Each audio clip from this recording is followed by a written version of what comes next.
Hey, welcome to the HQ podcast. G'day, guys. Number 2 with Brad. It's me.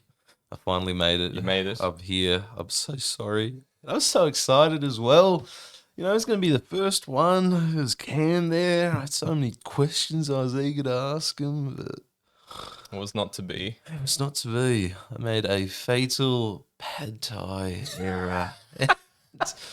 It's a shame because I feel like I was betrayed by the two things I trust the most in my life: pad thai and my stomach. You know? Like, Ugh. I think it's been a fact for a while that my stomach's been sort of an iron gut. You can take a couple of things, but it let me down last week. Have you had food poisoning before? No, I haven't. What? And I don't think it was because every time I hear about food poisoning, which I think I mainly just heard about it from you. I've had it like 4 times Yeah. from Which 4 is different places. Crazy. I don't think I know Yeah. a single other person, maybe Sarah one time. But I hear it's awful. And you should really The not first be time having I it. was like, what is happening? Am I dying? And it was, I don't care to throw names. Akiba in Oh, Civic in really? Canberra. Yeah. Oh my goodness. And it was Japanese fried chicken. And I had it like 20 times before. They've got some beautiful like sriracha sauce. Oh no. And it was beautiful. I had a great time. And then I was like, Chloe, what has happening to me? But like at the restaurant, it happened At home. At home. And then Jeez. she like made me some lemon soup or something, like lemon tea. Yeah. Drank that, and I was just like, I'm dying. Like it was the worst. And then it only lasted like maybe 18 hours. Yeah. But I took the next day off work. A grueling 18 hours. That was the worst. The next one was, what was the next one? It wasn't KFC. From Akiva to KFC. I think it was butter chicken. Really? Yeah, it was Shit. undercooked chicken, So and I two didn't for even eat a two. lot of the chicken. Interesting. Chicken. Yeah, just Chicken after the for sauce. I wonder what causes food poisoning. Like, is the rawness of the chicken? It's Is the rawness of the chicken, Brad. All right, that makes sense. Um, So it might be bad oil If you or something. I don't know if you did hospitality in high school, but I did. Uh, but it was like that was all the theory. Like you'd cook and then you'd write stuff, and the right stuff would be like, don't leave chicken out at room temperature for too long. That was all the theory. So yesterday, or not yesterday, but a couple of days ago, when we got back for lunch Mm. and we had that box of fried chicken, Yeah. and I was like, "Hey guys, I'm just gonna leave this right here in the center of the room for anyone to eat at any time." That was bad. If we were gonna eat it just then it would have been okay. But Yeah. we were all just full from the lunch. Might- So, Might still be there to be honest. but yeah, essentially, I don't know how it generates, but salmonella appears on the chicken at room temperature and then spreads and gets worse. What? So it's already there raw. So you cook it so there's no salmonella, but then it comes back. I don't know how it appears. I assume it's just a part of the chicken. It's bacteria. Oh my And God. if you cook it, it gets to a temperature that kills it. And if you freeze it, it also does that. So it's just room temperature that's bad. So you can do anything with your chicken, just don't leave it at room temperature. See, it's not my fault. I was raised by a man who leaves everything out, and he's left it out his entire life. And like, this isn't just during the day, this is overnight. This is like, we had dinner, and I've come to learn that this is, of course, disgusting. And I'm learning and I'm adapting. But, you know, we would have burritos for dinner Friday night. And like, him talking like the mincemeat, the cheese, whatever lettuce is there, the sauce. And then we'd have some, and there'd be leftovers. And then he'd put it all in one big ball and he'd mix it up. He'd just leave it on the bench For how long? overnight. And then the next morning, No wonder you have an iron gut. At least it was the next morning and not the next dinner. it would be good. But we'd have half of it for dinner, and then the other half, Dad would make some toast, and would plop it on the toast the next morning. But the same with like pizza, you know, we wouldn't finish the pizza. And it's funny because we would put it like right next to the fridge. Like it's on the kitchen bench. We would just never do that final step. It's just there. Putting it into the fridge. Did he put a... No, I knew the answer already. Did he put a Glad wrap or something? No. Not even a bit of foil. Not even a chopping board I mean, to keep the flies out. I think at some point we did have sometimes a bit of a bug problem. Surprisingly, for no reason, ants started getting on the bench. And in that moment, we realized maybe we should cover them up a little bit. But it wasn't super often. And it was, roast lamb, pizza, any dinner you can think of. And some things, I've come to learn, like pizza has, cheese. And dairy is, of course, an awful thing to leave out. Milk is also a constant thing that man left out. I've never had more experience of drinking chunky milk and being having that as my father has taught me a lot about survival. The hard way. The hard way. That man raised me. Like when you picture, olden days, like where people, g'day Adam. Hey, It's Adam. Hello. To me talking about how I barely survived. When you picture the olden days and parents weren't as, concerned about their kids and they just let them do shit. And if little Joffrey ran off and got eaten by wolves, I don't know how they probably felt a little sad. But that was just sort of the thing. You fend for yourself. Natural selection was a lot more occurrent. And Dad's house was built on natural selection. Like You had 3 other brothers that didn't make it. yeah, I had a big family, and one by one, like that man would fall asleep constantly. He'd take long midday naps, and he told me one time he woke up from a nap and he couldn't find me. That's right. I'm like, how did this not happen more often? Turns out I apparently just went to bed. Like I saw him napping, and I was like, "Oof, all right, that sounds like a great idea." And I just went to another bed and I shut the door and I hid under the blanket and I took a nap. But yeah, that gave him a heart attack. So, between just being unsupervised and walking around the street and it was a dangerous street. I don't know if I ever mentioned there was a murder on my street one time. Murder on McWay. Was that the headline? I don't think so. But, I don't know too many details actually. It was just down the road. I remember I was at Mum's, and I was just watching the telly, and I did hear over the news, and in local Canberra news, there's been a murder in Waniassa. I've heard of that, and turned it up, and it was Midway Crescent, and I was like, that. You all right? And it was just down the road, and apparently it was some son and his stepdad got into an argument, and the son stabbed the stepdad. Damn.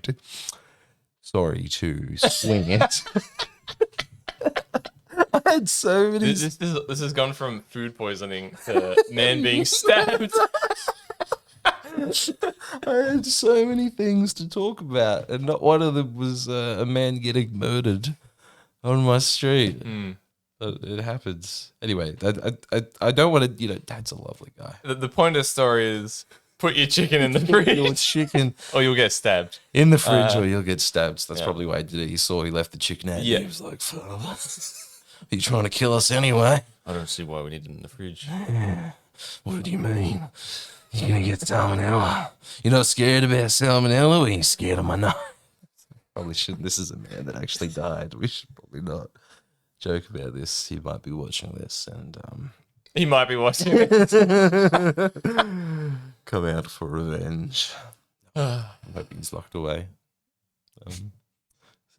Howdy, Harry. Yeah. Damn.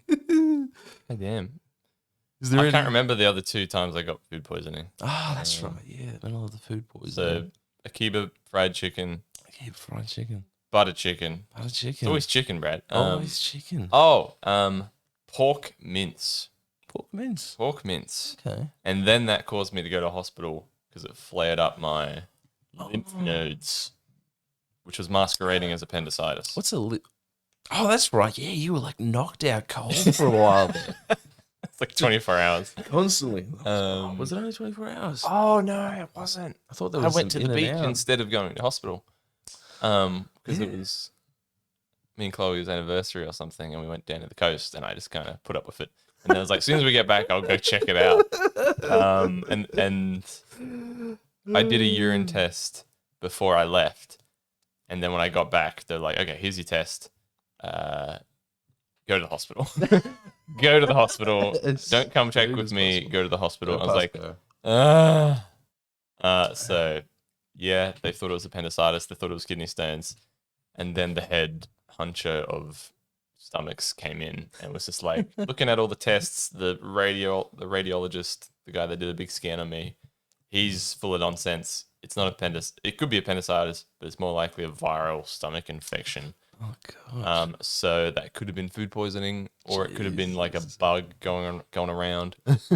But essentially, there's a lymph node, which there's a bunch of lymph nodes around your body. I know jack shit about this. I was going to ask, how much can I ask you about lymph nodes? Lymph nodes are just around the body, and I guess they're like, I'm speaking out of somewhere here. They're like basically alert sirens around your body to bring up alerts when something's going wrong. And there's one right next to the appendix, and it was so swollen that it pushed into the appendix. And so it was just around that area. And then it went down. And they were like, appendicitis doesn't usually go down. It's just like a 1% chance for it to stop. And it's like, so like it could have stopped, or you don't have it and you have a viral stomach infection. And if it flares up again, come back and we'll just take your appendix anyway. And I was just like, okay. Excuse me. But it's not a big deal. Appendix. Really? Losing your appendix? Doesn't really do anything. It just filters things a bit more for you. Okay. And you don't need those things filtered at some point? I think it helps, but it's just more trouble. Interesting. Maybe it's human origins kicking in, like we're meant to die at 30 they all died from appendicitis, maybe. Yeah. Okay. Damn, you think I'd know a little bit more about anatomy and what's in our body? You think they'd get taught a little bit more, actually, to be honest. We're going to talk about the failures of the school and education system. It is buck wild. I mean, there also might be a little responsibility weighing on the fact that I did not pay attention in science. Perhaps. I did biology.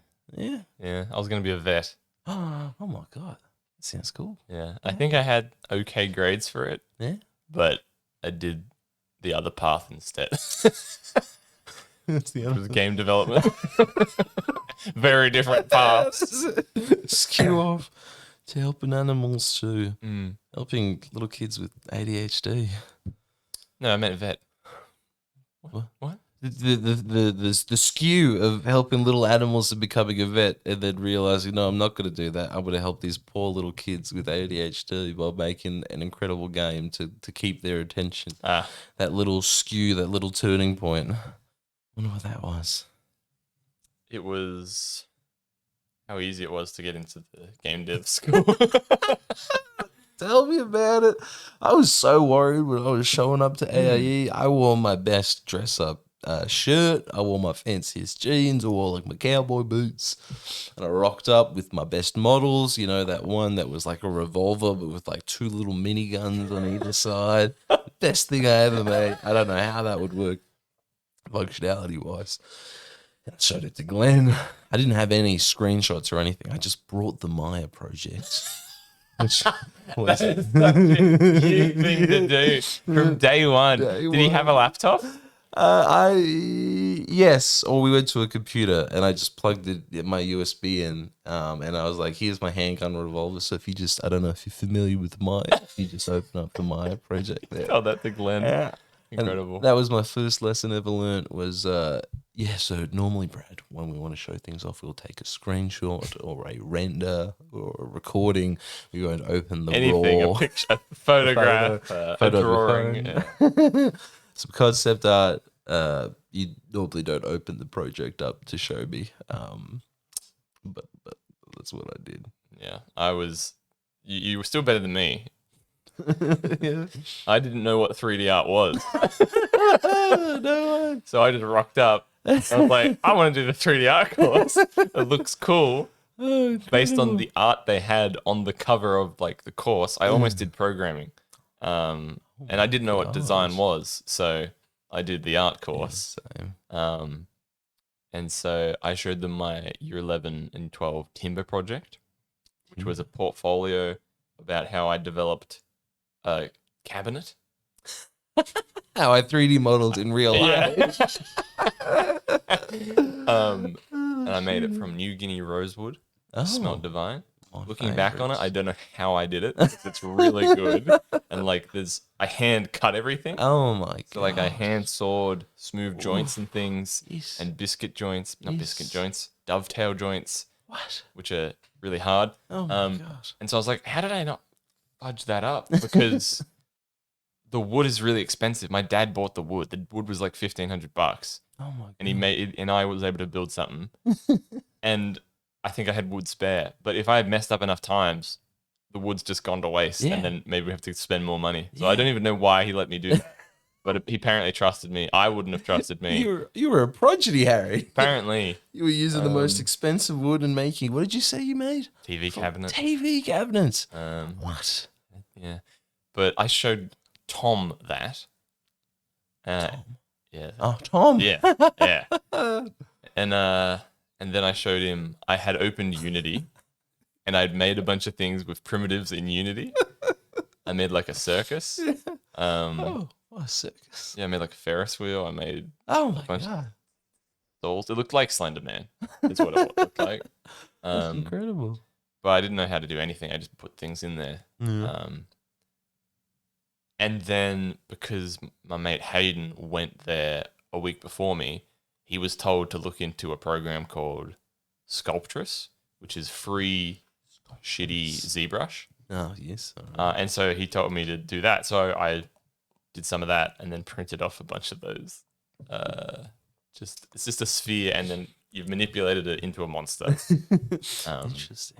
Just terrible, but that was enough to get me in. So did you go to the little? I think he did like a little introduction day where I think Jake taught mine, and there was like a little ZBrush, and we all made a dragon head for the first time ever. I went in year 10 to some kind of day with Hayden. Yeah, okay. And Jake was there, and he showed us how to texture money. It was just a rectangle, and he put a texture on it. Incredible. And then we made a spaceship, the classic 3D model of spaceship. Yeah. And then we maybe sculpted a dragon.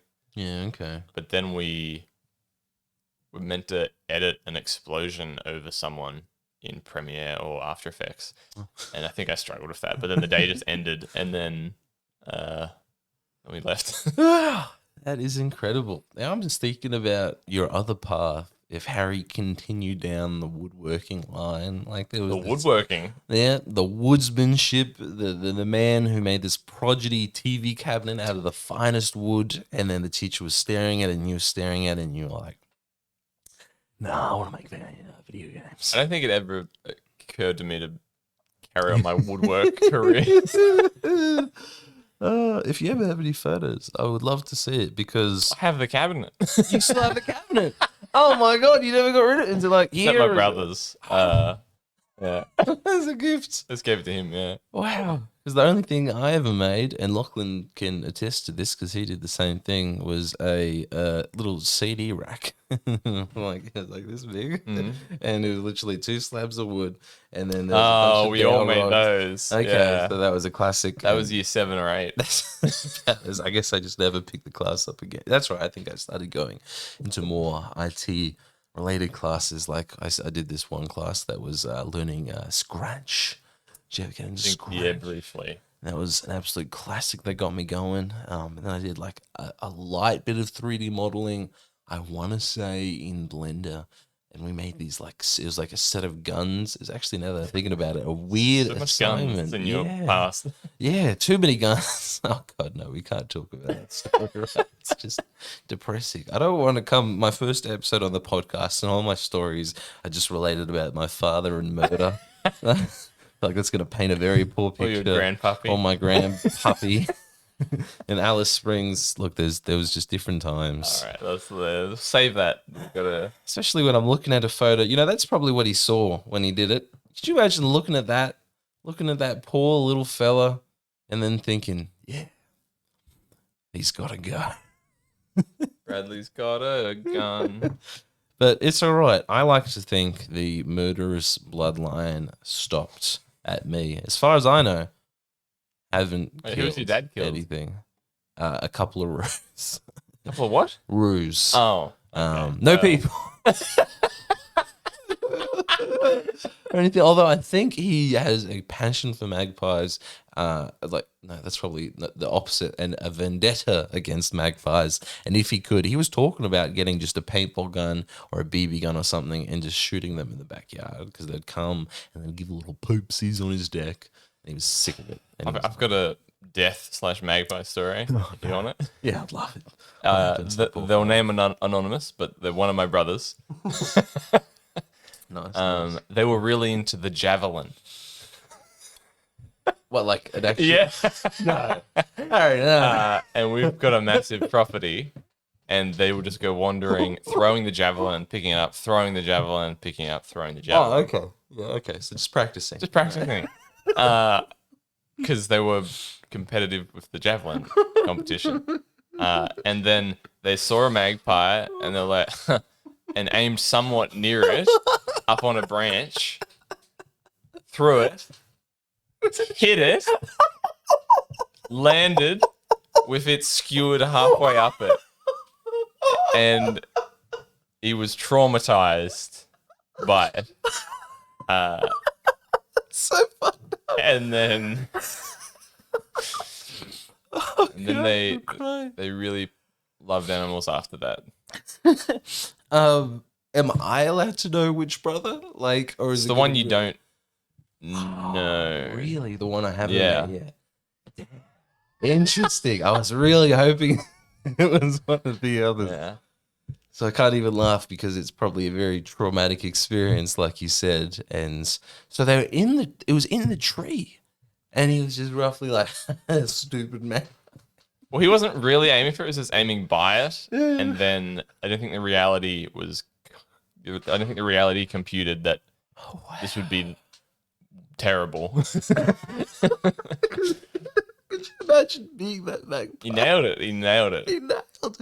I kind of want to see like through the heart. I don't think a magpie has had a swifter death. Yeah, It probably died instantly.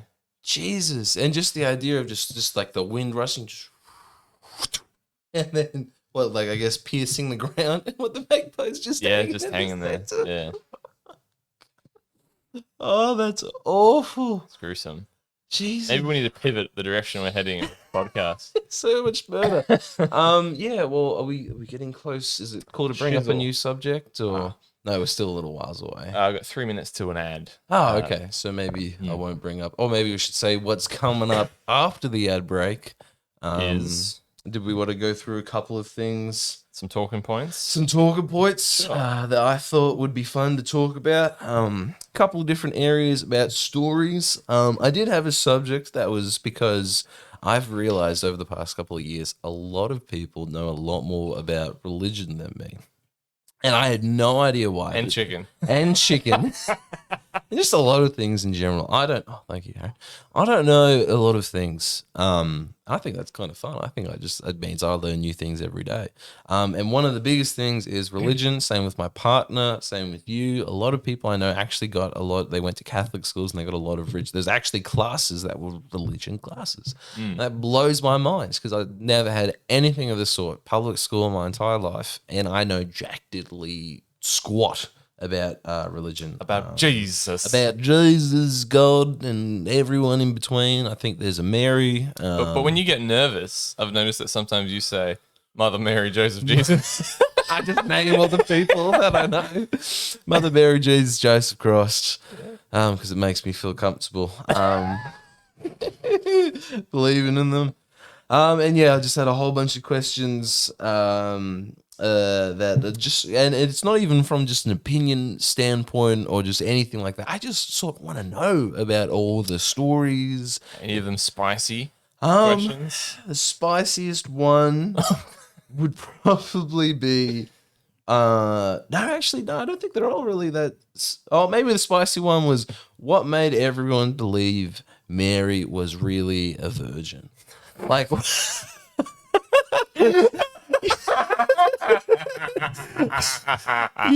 You'd think you'd hear that, and you'd be like, "Nah, she's just talking shit. She's just hiding something." I can answer that after the ad break, After the ad maybe break. to the best of my abilities. Cool, perfect. And then there was also, as you've most definitely heard, and probably some of you have also heard. Thank you. Yes, hard Hitting questions that Adam wants to know. We're getting to the bottom of this, the bottom of Mary. And also, of course, over the past, I think it was a couple of days ago, One D&D Yes. was announced. Yes. And there was a lot of things. We to talk literally about. called it last week. Yes, I remember skimming through the podcast and just looking at little. You mean watching thoroughly and I was enjoying- enjoying every single second and minute, and on my fourth rewatch, I Yep. think I was up to the point where you guys were talking about a new edition coming up. Yeah. And I can't remember what points you made. I think I just saw you saying, fifth edition has been great. We've already sort of learnt it. Like, I'm not really in any sort of rush to learn anything too new. Yeah. Like, I don't know if I don't think they've released any rules or anything. They've just released like character origin techniques or something. Well, there's a couple of rule changes, but they're all unearths arcana, of course, not to be used. And I think I've got my own points on just rules in D&D in general, and how much we should sort of abide by them. Phrasing. That must have been for Mary. But there's an ad in 10 seconds that will go for 90 seconds to avoid pre-roll ads, so people coming in won't see any ads just for this 90 seconds. Wish you well. Godspeed. May Mary bless you. Mary bless you. So, Brad, if you got any hot things for the next 90 seconds, the premium watches. Oh, so people are still yeah, hot watching. minute. Yeah. Well, I guess. I want to tell one of my quick stories, but again, that's for the. I guess the premium could get a quick story. No, they probably couldn't, because these were all really good goddamn stories. Who's the premium watching? I guess there's Adam. Is there any other people out there? Would the people rewatching the video also get the They ads? wouldn't have to watch the ad. They don't have to watch the ad. And this is being posted on YouTube, so they don't even watch the ad there either. So we're all the YouTube people. No, talk about the morning. I got up. Brekkie? I did have brekkie. I managed to get up because Michelle lately has been feeling upset because she doesn't get. They're not doing all day breakfast anymore.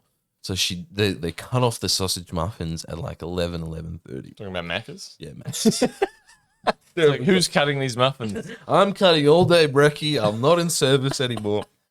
Because since she's working later hours, her sleep schedule's got a bit of mix, so she's not waking up as early. So she usually wakes up, she rolls over, she checks the time. She's like, no, I missed the muffin. And I told her I was getting up early today. And she was like, Brad, please, before you leave, can you get me some brekkie? I want a muffin so bad. And I got a muffin. I managed to make it. The line was a little long, so that added to me being a couple minutes late. And That's Brad okay. fishing. I think you were good. Yeah, I was all right. I was definitely better than last recording. You showed up this week. I showed up this week. It was better late than ever. It was very. What very time's the tasty. cutoff for the muffin? I think it's 11:30. It's just before midday. Yeah, plenty of time. She could still. she could go get another one. If she was awake, but usually she's been having. It might actually be. I might be doing a dirty right now. It might actually be 10:30 or something like that. That seems a little late. Yeah, like well and truly. Yes, no, it is absolutely 10:30. Because I remember once I did an 11 o'clock D&D session, and I told people I'd go and pick up breakfast for them, and a bunch of people wanted a muffin, and it was like 10:45. I was pulling in the drive-thru, and I was like, "Can I have 5 McMuffins?" And they were like, "We stopped making the McMuffins," and I'm like, "Shit, 5 cheeseburgers. 5 cheese." I think I literally just. I think I panicked and ordered Big Macs. Oh my god! I don't know why I went so for much that. money. 5 Big Macs. That actually leads to a pretty good McDonald's story, which I guess I can start now because the ad's done. Before we jump into all this content, I remember for my 18th birthday party, there was a bunch of people that stayed the night. It was at my mum's house. It's a really fun party. We were talking about it last night, actually, at Sarah's 18th party. And that mum had this moment where she was surrounded. It was like a decent amount of people. There was like 30 or 40 people. And like my back deck, right?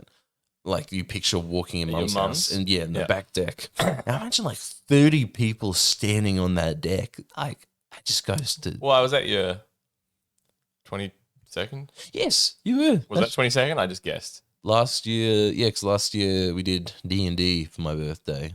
I think it's the Halloween D&D. Oh, right. So the year before was Yes. then? How I old think it am was. I think it was when you're 21. Yeah, because 19 was the big, and 20. Yeah, I think it was 21. That was 4 years ago. Yeah. And I remember the worst part about it. Yeah. I had to eat your cake. You had to eat my cake. What do you? That sounds grotesque. Please in a way. clarify. I That don't was like the best part for me. I don't like mint, and it was mint ice cream. That's right. And Chloe was just like, "You gotta eat it. You don't want to upset Brad." As if I'd walk around and I'd see you there with like a plate with a couple bites taken out, and I'd be like, You're not having fun, Harry. Harry, you're not enjoying You're not loving me, Harry.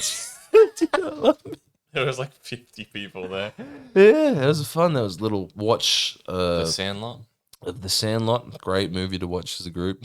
But yeah, no, this was my 18th, and this was more of a party, and it was fun. Mum had a great time because there was this moment when she was giving my 18th speech, and it was sort of one of those like a rap clip where there's just a guy standing in the center and he's just preaching like a couple of sentences, and she'd be like, "And my son Bradley," and everyone go like, "Whoa, yeah, Bradley!" Whoa.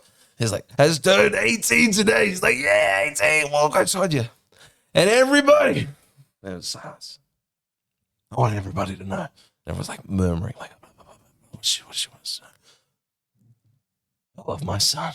And then everyone cheered and jumped on the deck. It was a beautiful little moment. Mum enjoyed that. Sorry, this is completely unrelated. It's like reliving it. It was a great party. It was so fun. And then they broke the deck because they're all jumping on the They deck. broke the deck. It is insane that the deck survived that. Really good. Shout out to Graham, the deck builder, because he did an outstanding job. Graham's deckmanship. His deckmanship was superb. Actually, another. You got segue on segue on segue. sorry. All right, let's dial it back. Where were we going with what we were talking about? It was the McDonald's. It was just real quick. Mum, like 80 people stayed the night, and they were crashing on the couch. Mum was like, "I'll go get you all breakfast." So I was like, "I'll just go to McDonald's." And then she got to McDonald's and she realized she didn't ask people what they wanted. So she pulled up and she was like, "Shit, all right, can I have 15 McMuffins, 15 hash browns, 15 pancakes, and 15 orange juices?" I think it came to like $150. Is that all? Yeah, it was pretty cheap because it was like, I don't know, less than $10, you know, like Damn. an item. But she walked through and she just dumped it all on the table. And it How'd was she just carry it a all? little bit. I think she, bit by bit, as we were all still waking up, she was opening windows, bringing it in, really taking care. Shout out, Mum, taking care of us. And it was the most McDonald's I've ever seen in my life. And we like didn't eat half of it. Like, it was too much. So I felt a little bit bad about that one. Yeah, McDonald's, bulk buying. Hey, we finished the break. 7 minutes ago. It's so bad to stick to a schedule. Should we talk about D&D? D&D. Or something else? I think D&D's a good one to start on. All right, so we've got one D&D, and we've got a super name for basically digital D&D. Why does that have a name? They made it a really long name, like Digital D&D Play Experience. Yeah, I think I nailed it. Why? Just call it D&D Digital or something. Just online D&D. I thought the marketing was good for D&D. It doesn't even have to really be a name, you know? Just triple... No, not triple D. Triple D. DDD. Taken. That's taken. Yeah, and I haven't done too much research, so I would take everything that I say. I don't know how much you've looked into it. Just the documents Jake sent. Yeah, okay. I just watched a quick 15-minute video on the way over here. Everything you need to know. I guess the biggest thing I know is that it's sort of like no more additions. We're not making anything more than this. This will just be D&D. I'm not gonna lie. I think the name's a little cheesy. I think they could have coordinated a little bit better. A little bit better for sure. It reminds me of just the Xbox One. Yeah. New Xbox One. Yeah, I skimmed their dramatized videos. It's like, this is going to be the last D&D version, and I just couldn't get through it because it was so American and dramatized, like it was a big deal, and it is a big deal. It's just it's corny. Very, very corny, and I kind of like. I like what they're getting, and it feels like it kind of goes a little bit with the points that maybe you guys were making last week, where you don't want to just keep maybe learning new editions or like you're liking this edition, maybe just pumping out. I mean, you probably don't even need to pump out more books. Let's be honest. Fucking, you're pumping out like 10 a year. Jesus Christ. Who is doing them all? Who is doing every single one? I don't know. For the love of God, maybe if they play every day, you can get through every book Right? by the time they release a new one. I've got like 5 modules that I'd love to like homebrew half run. Yeah. But we're still finishing the one we've ever done. It's taken like 3 years just to get through Charles, and by then, like 20 books have come out. I mean, it's technically done. The module is done. Yeah, At least. It's just homebrew wrap up. at this point, but it's insane. But no more additions, and I wrote some dot points about some of the biggest things, some rule changes. Lay 'em on me. Well, before I do, I No. think I'll just hold on, Harry. Let's talk about religion. Something else now. Let's segue off to religion, because D&D and religion, I feel like, have a lot in common. They have some past together. No, I think I just wanted to say like my own personal opinions and ask you your personal opinions, like when it comes to rules and rule books and a whole bunch of other things. And my biggest example for that would be a rule that has recently changed for One D&D. So I guess a little mention of that. And that was the rule previously in regular 5th edition that natural 20s, I think natural ones, raw for like ability checks weren't an auto success. You would still need to add up, what it would have been to see if you beat the DC. And now it's been changed. All ability checks, attacks, except for actually, fun fact, magic attacks apparently no longer crit in this new edition, which I think is a little bullshit. Wow. Yeah, big hot takes. Screw you, guiding bolt clerics and firebolt. I read that one before I read them changing the natural 20 rule, and I was like, why do wizards just hate natural 20 so much? Yeah. Is that not the coolest part of D&D? Rolling a natural 20? That's why the symbol's a fucking natural 20. The whole point is the randomness and the moment of clutch. Like, if everyone's down and the wizard's down to his last firebolt and then rolls a natural 20, rolls a 10 on the dice, damage, gets 20 damage off a firebolt on a low level fight, and then it's a great story. Yeah. But it's like, oh no, sorry, actually, Mike, it's just 10. You rolled a 20, so you hit. Yeah. You can't enhance and the spell TPK. anymore. Like, I think for me, and why I personally, I don't know your thoughts, but personally, I didn't like the fact that a natural 20 previously wasn't an auto success. I'm just realizing how I've done it. How have you done it? I think I've always done it that a natural 20 on an attack is an auto hit, but a natural 20 ability check was not. Yeah, and that's the rule. Is that? Used to be. They've now changed it. So it used to be natural 20s weren't success. You still had to add your ability modifier and see if you succeeded to that. But for attacks, it was you auto hit? Yeah. Okay. And for me, my biggest gripe with that is like the reason I love D&D is that, it's this quirky little imagination game where just anything's possible. Yeah. I can do bloody anything and the coolest stories can come from it. And I just think it really sucks. And it's probably rare occasions where this happens, but where you roll a natural 20 and you wouldn't succeed on the roll because maybe you have like a -2 to the modifier, so it brings it down to like an 18 and There's a DC 20 or whatever. 19. And I feel like that sucks because then it's sort of like I just rolled for no reason. There was no way I could have completed the check, and I feel like, why am I playing this game? And not to be sort of like I should be able to do anything at any point if I roll a 20.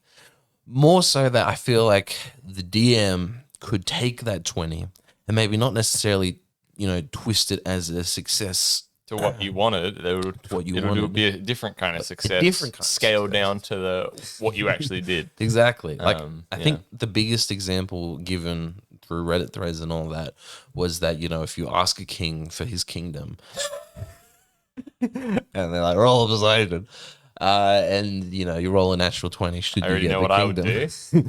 But go ahead. What would you do? Okay. I would immediately give disadvantage on the roll. And if they rolled 2 natural 20s, or depending on the king, if they were quirky, if it was just a straight roll for whatever reason, or they cancelled out the disadvantage with some bullshit that they have, and they rolled an natural 20, it wouldn't give them the kingdom, but they'd be like, I like you. You are very charismatic. Yes. Like, you are now hired as my advisor. Yes. Maybe even you can lord over this castle in the north for me because it's abandoned. Absolutely. Like, that's how I would do it. It's like you're perfect. instantly amused the king and then befriended, and now they're like, yeah, I will put you to work, and you are.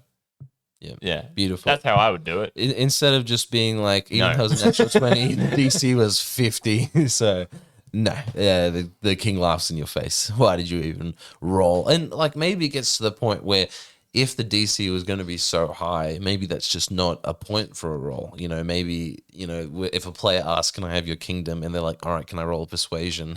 Maybe it's like, you might need to say a little bit more or something like that. But yeah, just using that example of, maybe it's not even the player's actions that affect it.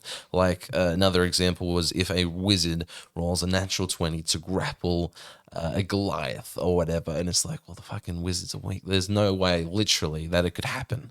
And it's like, well, that's when when you can get a little like creative, like maybe he trips, Goliath trips, and then a rock falls on him, or the wizard gets a little prestidigitation out that blows something. Yeah, that's my favorite moment, when the character rolls something, nails it. It's usually intelligence, and then they shouldn't know the information.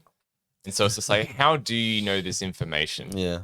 And like there's some really good critical role moments. Yeah. Where things just line up and someone rolled a natural 20. It's usually Grog. It's usually Grog rolling intelligence check, natural 20, and then deducts something and says a few words. And then he would actually pass the thought train off to a different character that had a spark of course, Grog. And then that's how they would get the information. Great. Absolutely perfect. Yeah. Hello, Noah. I know, by the way. Pleasure to see you. Welcome. I'm talking about One D&D. And yeah, that's how I think it should absolutely go. I think it sucks. And also, I think it comes to a final point where, as like, I love D&D. You love D&D. We love D&D. So this isn't a grip at D&D at all. But I think at the end of the day, it's sort of just a game you play with your friends, and you're just playing around your imagination. It's homebrew. It's just homebrew. It's just the whole thing is homebrew. And you don't necessarily need to be like, well, literally this would happen, or, I got to stick to the rules because this should happen, or blah, blah, blah.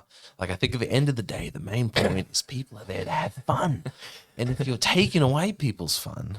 Yeah. I think, like, I bend the rules a lot, but I make sure it's known on the table that I'm bending the rules, or that we have a table rule of, we don't do it this way, we do it this way. So everyone's in agreement, so there's no backstab, like, you can't do that. There's still that, but it's funny because it's not like the common rules. But like, my favorite moments are when particularly you beg to do something, and then I stretch the rules for you, and then you still fail. Because that just makes for great moments. Sure. Like, I can always think of the moment where you guys were trapped in the caverns underneath, and you maybe have a movement speed of 60, so 30 for movement, action for another 30, and you were 70 feet away from this door, and you wanted to charge it down. Yeah. And technically the rules wouldn't let you, but I was just like, you know what? Sure, for this one time, people are dying.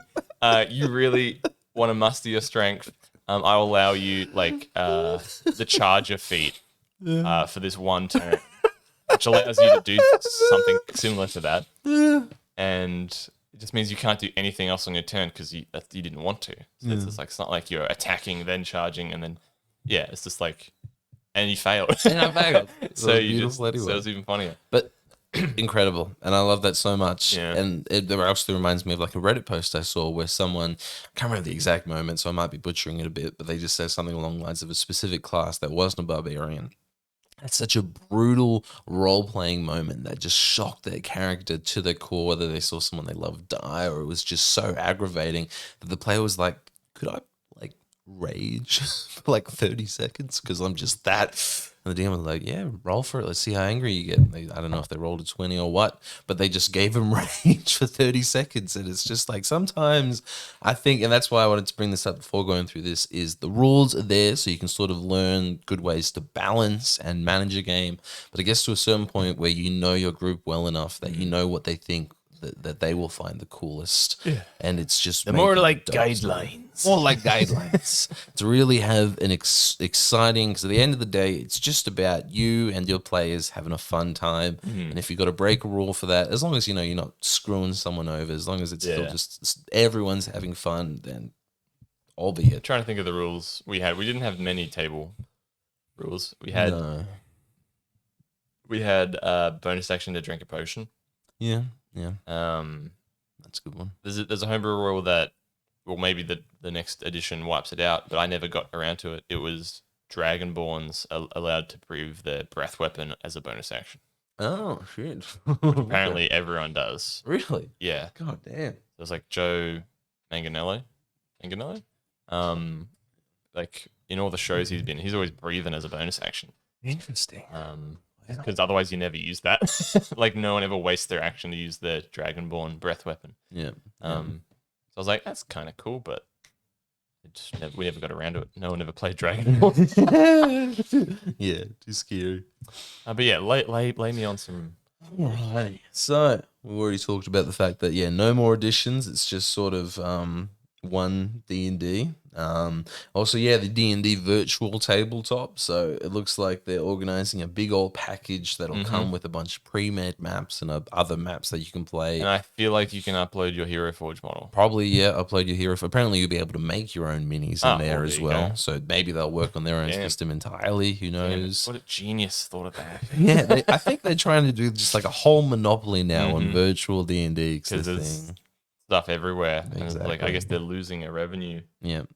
For sure. I don't know if they're gonna. Have they already bought D&D Beyond? Was that a thing or no? I I can't remember. don't remember. Yeah, who Maybe. knows? And I don't know if they're merging with D&D Beyond a little bit for this. I don't know what they're doing. Apparently, the release date is a solid while away anyway. So it's like 2024. Yes, 2 years away. Hey, we get time. So You can play test it. Yeah. Yes. I've did some of the play tests. So that was a big one. So in terms of new rules, one of the biggest ones is they're reworking a lot to do with backgrounds, which is very interesting. They're making backgrounds a lot more prominent. So much so, in fact, you might have remembered from Tasha's that the ability modifiers got completely reworked. Like you could just sort of, in the sense that your +2 and your +1, you could pick what they are. They aren't dedicated to the race. You remember Oh god, that? I've blocked that out because we nitpicked from Tasha's because a lot of it was just denying classes their uniqueness. Yeah, for sure. So we're kind of like, screw that a little bit. Yeah. There's a lot of you can just do what this class can do as a feat or whatever. Yeah. And there's a few of those as well. There's like new feats where there's this musician feat, which is like you can play an instrument and give someone inspiration. I'm like, sounds familiar. They even say underneath the feat, like, we don't think this takes away from the bard class. We think this just, and I mean, I guess I can see Just a novice musician. it's a novice musician, and if it's just like one inspiration and it's constantly just like a D6 or something, that's not too bad.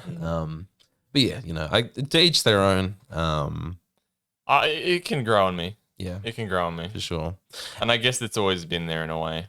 Yeah. The fighter battlemaster feat, which is called martial adept, Oh, gives you a combat maneuver and a battle die. yeah. no one takes that anyway. That's meant for Other the cool battle effects. master to take, so they have another dice. Rather take linguist 3 times. Yeah. 9 What languages. character is that? Ghani. Oh, right. You wanted to take it again? Yeah, I'm gonna take it again just to get another Ah. points and small languages. I thought that'd be fun. In the multiverse that you explore. Yeah. Oh, can't wait for that campaign. Hopefully, you guys get to see that at some Yep. point. That would be very cool. Bigger plans. Yeah, so backgrounds getting a little bit more reworked. So actually now those +2 and +1s are getting decided by your backgrounds, which is a little interesting. You know, when you think about it, it's sort of like no matter what race you are, if you were a mercenary and you trained so your strength is a little better and your dexterity is a little better, or if no matter what race you are a wizard and you train so your intelligence is a little better, and blah blah blah. Like I can kind of get behind that. Your ability modifiers are based more on your life experience and where you came from, and not necessarily dictated by what you are as a race. I can support it, but then I think of the immediate contradiction of a dwarf. And their innate Hardiness. innate hardiness. Yeah. For sure. Yeah, who knows? I think it gets to the point Why where not like, both? pun? Why not both? Why not both? Exactly. You could go and you could base it off what a natural dwarf is, and sometimes I think you've done the same. It helps inspire what you should make a character. Yeah. Like I don't know if that's what you did for your kobolds, where you saw there was a -2 strength thing. And I was just like, great, -2 strength. I'm gonna make him a barbarian, and that's the only reason I played him, because he had negative strength and turned out to be a great character. It's great. It's incredible. I'm And sad we didn't see. inspired future characters. Oh, really? No way. Or the other kobold. Yeah, dog. Yeah, that's incredible. Hopefully What was his name again? Vera? Veery. Yeah. Oh, the first time I heard his voice, the guy that comes flooding That back. was a one shot. That's right. Real quick question from Noah: will we be buying Saints Row? I mean, I won't. Is there a new one?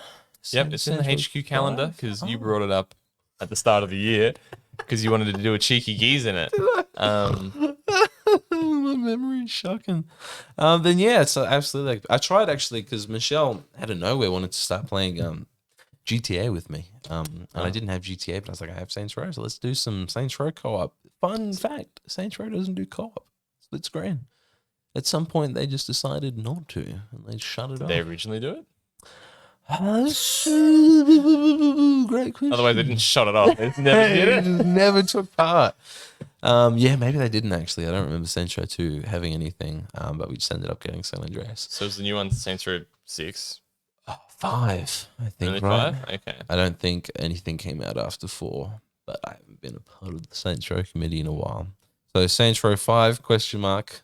I'll absolutely play that at some point.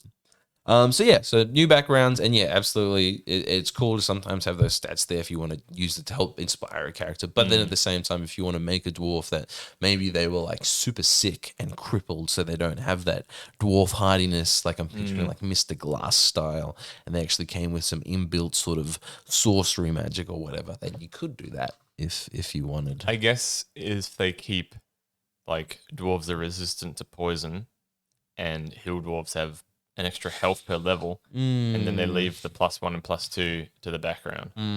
Yeah, I could see that working. So they still have racial benefits.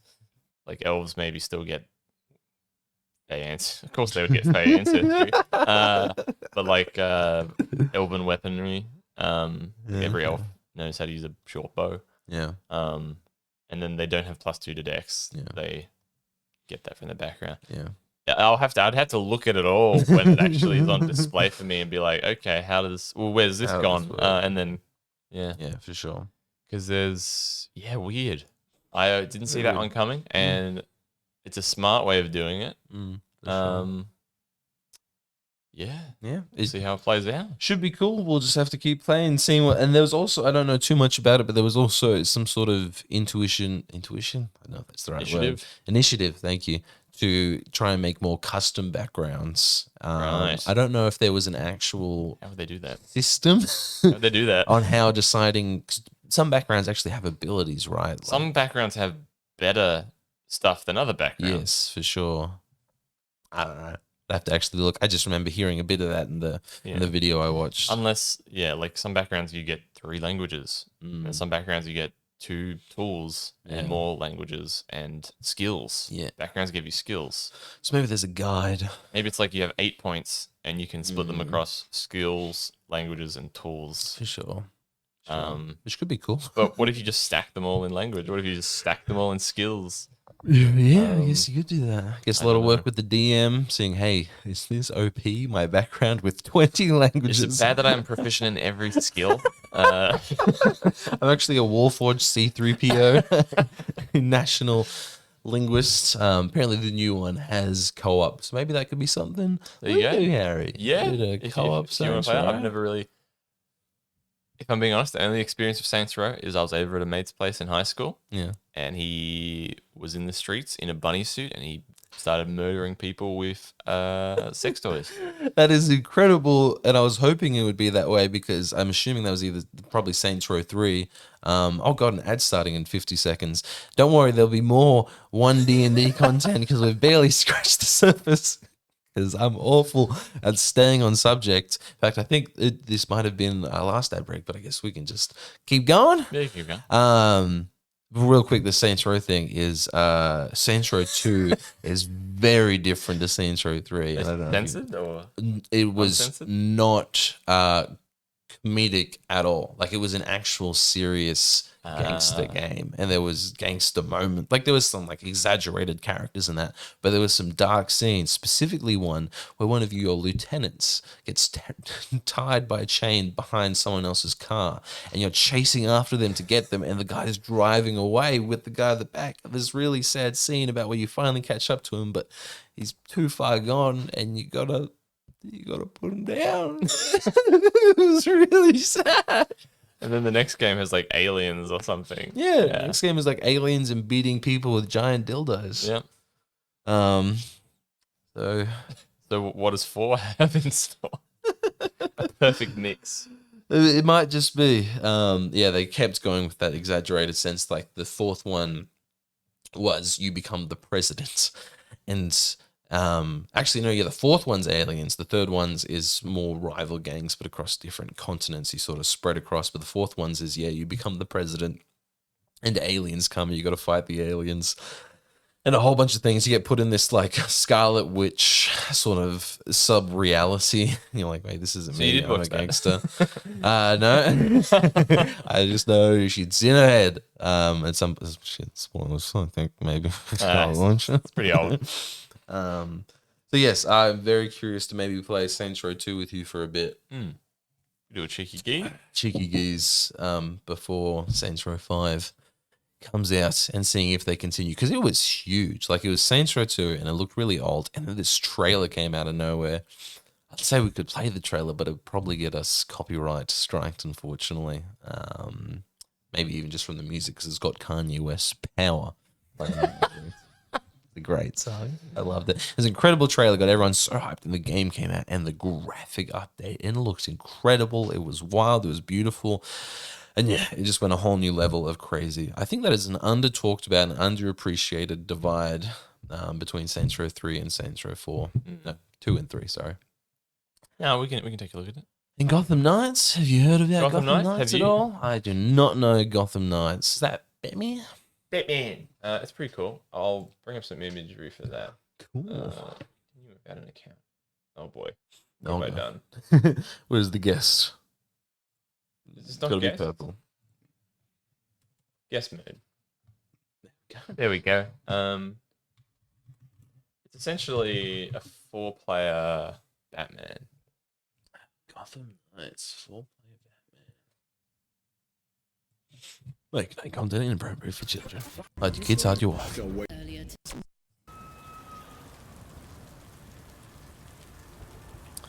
Pretty.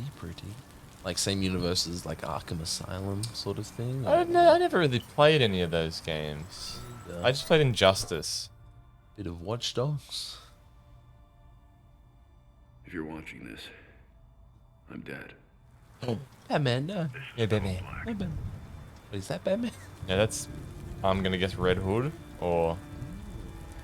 This message was automatically triggered when I destroyed the cave and everything it contained. We both know it won't take long for Gotham's criminals to realize the Batman is gone. Sad Batman. Sad Batman. Dead We can't Batman. count on the GCPD. Not Haven't trusted us Gordon, since I Jim think died. his name is. That's Barbara? Barbara. That was Barbara? Gotham will need its Oh, so protector Gotham even more than Knights. This about all the other little ever. I'm There's leaving 4 you trainees without coming reason. together. Nightwing, is that one? Some of the Nightwing? technology is Yeah. outdated, Robin, Red Hood, but it has the gear Batgirl. you need. Oh my god. Incredible Robin! Look at the You've always costume! had my That looks back when I really needed you. good, that Yeah. shot. I know you'll keep Gotham safe. Beautiful. Oh my god, I'm Good getting luck. emotional. Batman? And goodbye. What happened to Batman? He blew up. What? He said the cave blew up. Oh shit. Oh my god. Woo. I don't know enough about the lore, but I thought Red Yeah. Hood hated them all. So I don't know why he's... Actually, yeah. Buddy. Is that not Deadshot? Is that a different guy? It's Red Hood. Red Hood. He was the original Robin. I see. Interesting. Then Nightwing was the second Robin, became Nightwing, and then Robin's just Robin. I do not know nearly enough about Batman. Oh shit, it's Robin! He's gonna rob them. Of their lives.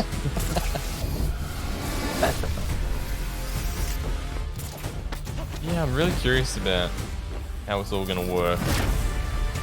Because I like games, but I don't like games where I don't like match 'em games where it's just too easy.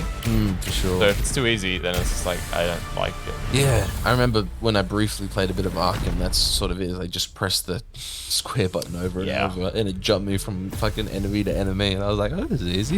You can definitely play this when I want to play a game where I feel like a god. I don't want a challenge. Which I never do. I always want a challenge. That's why I play games. That looks actually fun. Yeah. Oh, holy shit. The What? heck is he doing? I wonder if this is like 4-player co-op. Yeah, I assume it is. That would be sick. Then 4 players sharing one screen.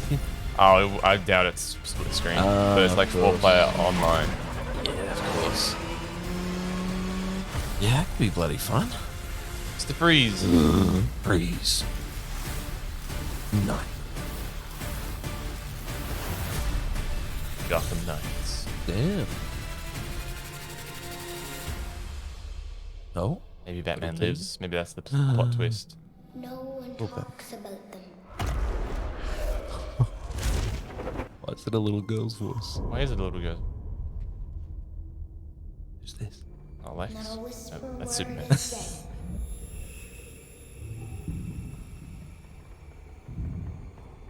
Creepy.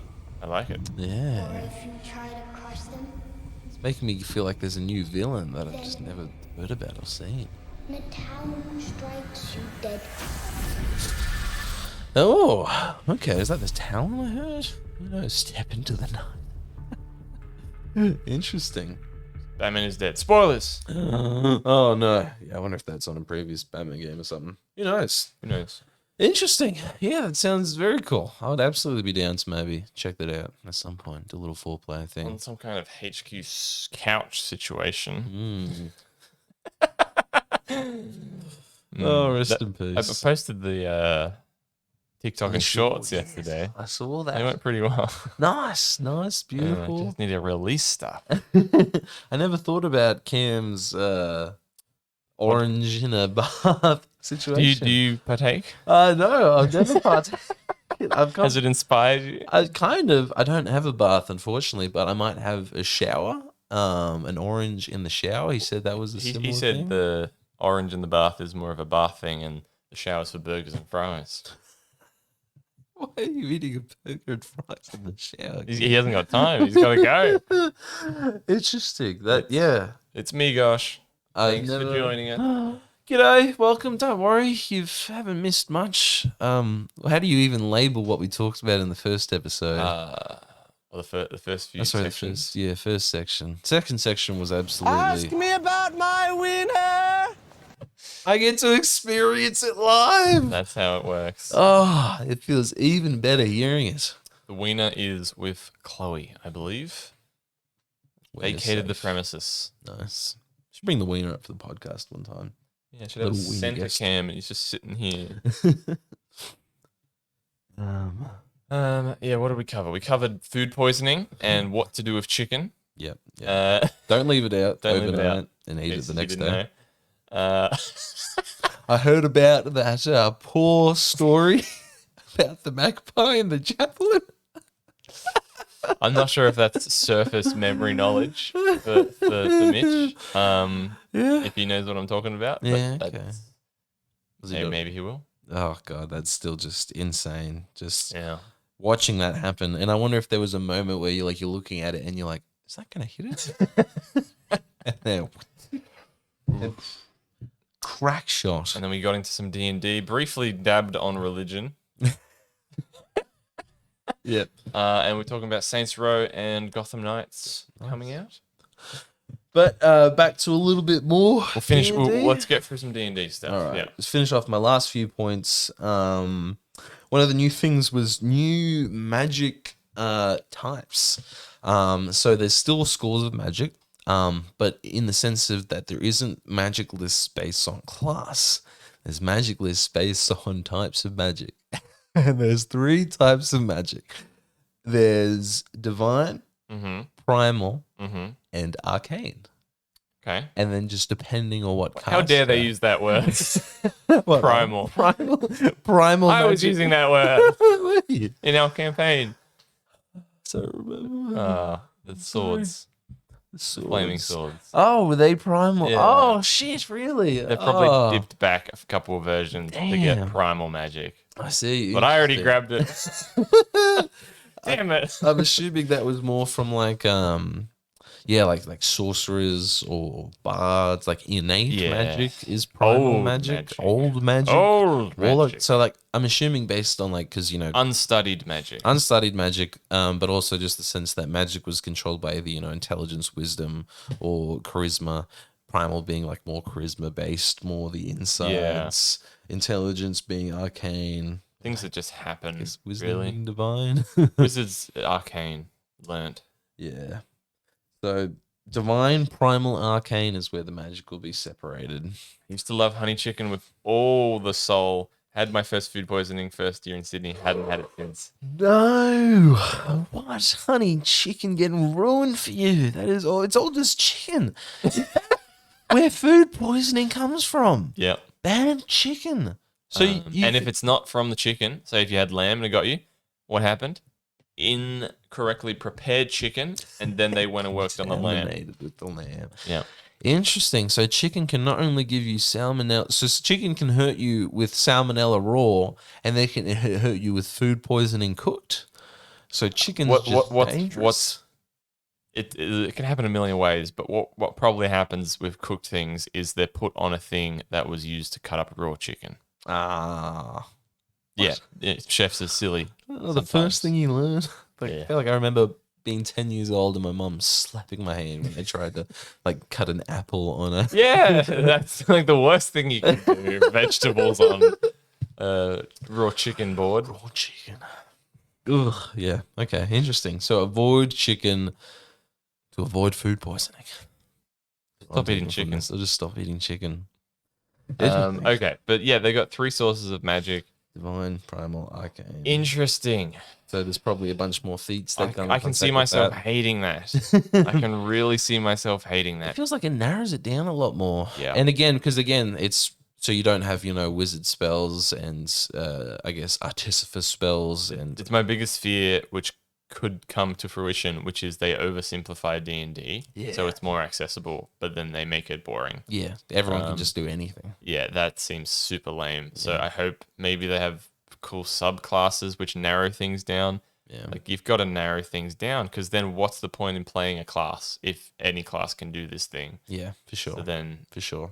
yeah. Because wizards, I'm pretty sure have the biggest list of spells, right? Like Yeah. it's the wizard spells that's the spells. But then you take that and you make that just arcane spells, and then multiple classes can now have access to arcane spells. Yeah.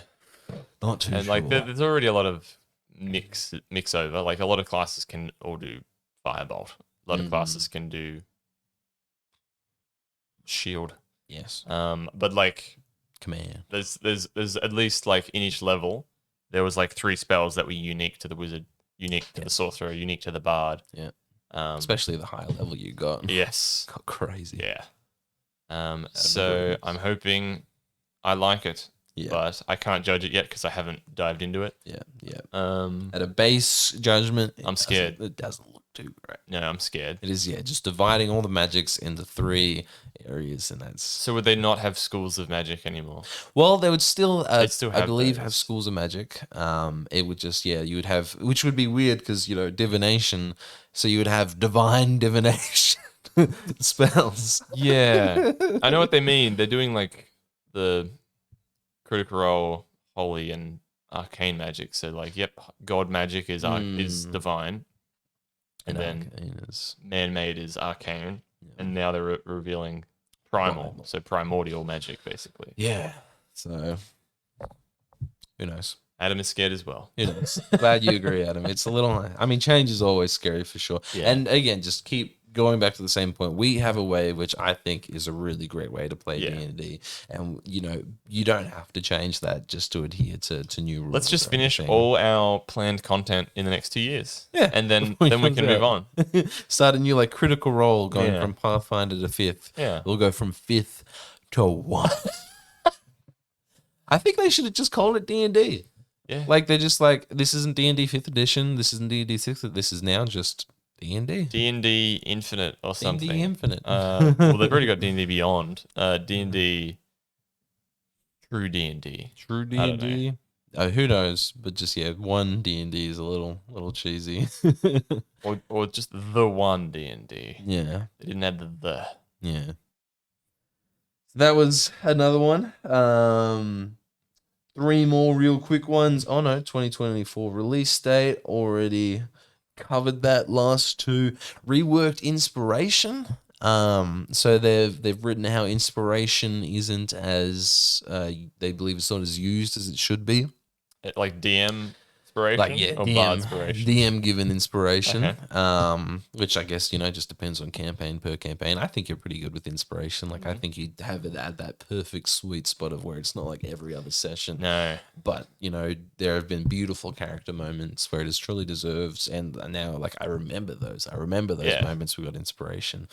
I of course remember mine with the crab or whatever. The white lobster. The white lobster. Your whole character was everybody deserves redemption.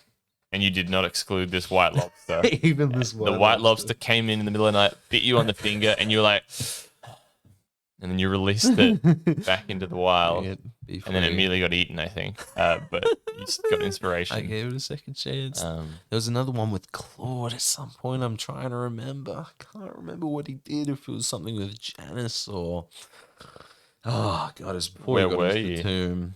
It was in the city of oh, he did. He made biltong. Biltong. He Oh, made he made jerky, jerky. Yeah. He stuck true to his character. Yeah. That's what's most important. So yeah, inspiration. They're reworking it, and How do they do it? A little iffy. Now if you roll a natural 20, you get inspiration, which is a little funky. You mean if I roll a natural 20 ever, I get. What kind of inspiration? Do I get a D4 or a D6, or do I get a free D20? That's a great question. I haven't looked at the actual page, so you'll have to go have a look. And we'll have a Wild. look. So if I stab you with a sword and crit, I get crit damage. Maybe they've reworked crits. I crit you, and then I get inspiration. To hit you harder the next turn. So they're doubling down on these crits. Yeah. So that means if a magic user crits, they still get something. They get inspiration, but they don't get to double. I their can see damage. why they're doing that. And it makes the drama cooler in fights, but it's removing what I'm doing with you. Like with the campaign and rewarding role playing and stuff. Yep, for sure. It just That's makes it. very interesting. Adam is panicking. What? What? Yeah, especially since 20s are probably you're gonna get at least a couple a session, maybe not per character, but at least 1 or 2 people will most likely roll at least 1 natural 20. So you just get a couple of inspirations. Which makes very excited. Whoa. Yeah, and then you think that some classes just have a higher chance, like classes where they have like monks should be getting inspiration at the Oh my wazoo god. with like potentially 4 to 5 attacks. Well, they to stun fucking someone, turn. then they hit them 5 times, and then Yeah. And- what do I do with these 6 inspiration diets I've got? Like, I'm sure they've got rules and figured it out, and it's all beta, but that's honestly the worst idea I've ever heard. that one took me the most by surprise. Breaking 2 things doing that. And that's not even all of it. They're breaking the inspiration system and the crit system. Yep, for sure. This is why it's all UA and still 2 years but, like, away. They have to break it, and then they have to patch it again. It's like Up. they've broken it because they've added things. Now they need to remove something and push it back into where the crits were. Yeah. Something. Yeah. We'll talk about Hogwarts Legacy in a little bit. if Oh, you've seen true. anything about that. Yeah, I don't know too much, but I've seen some good gameplay. So finish up this last little bit, and that's right. That wasn't all there was for the inspiration. Also, just in general, do you know if inspiration has a cap limit? Like, are you meant to just have 1 inspiration, or Yes. that's what I thought as well. And so what I do is I upgrade it if you've got it. Yes, that's right. Yeah, you bump it up, which is I think really cool. So like usually, depending on what it is, usually a bard's minimum is. Do they start with a D4? Maybe they start with a D6. A bard. Yeah, D6. Does it start with a D4 though? It's hard to tell because I've literally got a campaign with a bard, but she never inspires. She's inspired once, and we're 20 sessions in. Oh my god, that's the whole point. She does not use bonus actions. Yeah, I guess. Just wasting them. Like, I understand if you're doing something else, like a dual wielded bard, and they stab. But Maybe I should just try and remind her a little bit more. Yeah. I mean, well, that's why I made that item I showed you the other day. Yeah. 'Cause she's a creation bard, so I was like, if this gets her using her creation ability, which coolest she's also bard class never there used, is. She just uses her crossbow. She's got the crossbow perk that lets you fire as a bonus action. No, she's wasted. And I mean, she's a great character. She's actually a great player. She's like the one who takes one of the most notes, and she's always active, and she's great, which is interesting. Like, her role playing is perfect, but then it's actually just knowing what her class does and doing it is a little upsetting. Yeah, no, like that's upsetting. What if this is a catastrophe and everyone hates It One could be. D&D? It could be like it's not a lot of little changes. Like, No, I heard in the video they're like, we're changing everything. I'm like, very big. Yeah, it's like you big. better make it good because, like, I worry it's gonna be my main worry is it's too simple. Yeah, And if they're making it One D&D, they will continuously upgrade and change the rules. Yeah. And they won't change it, and they'll somehow build the book so that they work with every rule that's ever made. yeah. They said they were making it backwards compatible. So it works with 5e. Yeah, That's good. yeah. Don't know how You do that without making way too much words in the book. Like, yeah. unless they don't change too much there. Yeah. And that was no inspiration as well. You can gift players your inspiration is another thing. So that you changed. become a bard. So you're telling me, Brad, that everyone's a bard in their own You mind, take the musician feat. You become a monk. and then you're the better bard than the bard ever was. Oh my god! No. So shocking. I didn't even think of that. Yeah. So I don't. It's the same thing with Tasha. You're telling a DM, you're giving DM information, and then I immediately think, how do I make the worst way to break it or to mock what's happening? Yeah. Because It's a lot. maybe we should play test it and make the Maybe we silliest. should do a one shot and we Yeah. just use primarily One D&D rules Yeah. and see what happens. So yeah, quickly just to go through, and I actually don't even know too much about this last one, so it's not even really a thing. Is there's a brand new race dropping out. I can't remember what Is it it was called. arting or something? Ardling. And what is that? And apparently, can't find it because I guess you have to actually go into the page for the Unearthed Arcana. But from the video, they said it was apparently just the brother of tieflings and ASMRs. Like how The demon. it's more of like an angel. Like it's apparently like how tieflings are it's like the tieflings, but for the upper planes, So isn't that just ASMR? but not an ASMR apparently. So Still angelic, hardly. but yeah, I wish I came with actual details on it. If anyone in the chat, Okay. Adam, if you've read about it, or Okay, anyone I else. think an ASMR is actually just a fallen angel. Yeah, Or was to be the opposite of a tiefling. Yeah, well, I thought ASMR was. I think ASMR is just a literal angel that became mundane on Earth. so this is still somewhat angel level. It's still I hanging think it's around got. up there. I think ASMR doesn't have anything to do with breeding. Interesting. They're just born. So maybe it's a child of an ASMR Yeah. and a mortal, or it's a child of an angel and a human, Yeah. Okay. which everyone will play. Yep, that's Shiny new that's a class, good shiny combo. new race. Everyone wants a piece of that. Yeah. Party of 6 Ardlings, please. Yep, I've got no clues on abilities or what they're primarily meant to be or anything. Probably healing. I couldn't find anything properly healing. That was another one I saw as a bonus feat. There's the healer's feat as well, so you can just be a cleric. They said you don't need spells; you can just heal people. This makes me want to play 1D&D, pick the fighter. If the fighter still has the most feats, pick up every feat that makes you every other class and see what happens. That was another one I just remembered. Feats also boy. are getting a rework in the sense that they level and scale with you. So you'll have feats, and the feat list would be like at level 1, your feat blah blah blah. At level 5, your feat blah blah blah. So it scales up with you as you level Whoa, up. I love that. So when you get level 20, your charger might be like, Yeah. I can charge a gargantuan or something like that. It's kind of cool. So, like, if I pick it up at level 15, will it be like you get the 15th level, you get all the tiers up to this? I'm pretty sure it's not like you level it up as you go. I think it's based on your level. That's really you cool. have these unlocked. I like that. So yeah, it just makes the feats a little more accessible the higher level you get. That's cool.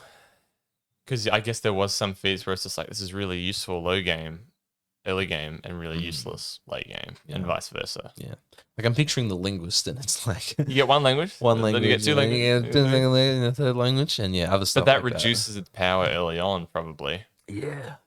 So you have to balance that one out. That's cool. So yeah, scaling feats, that's pretty cool. And the last little one I've also just remembered, apparently monsters can't crit anymore.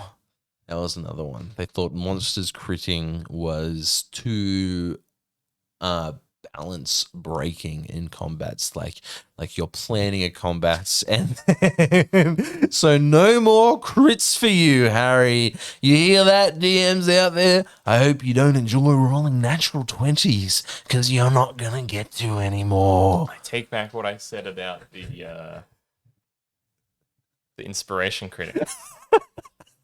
Yeah, what did you say? That is the stupidest thing I've ever heard.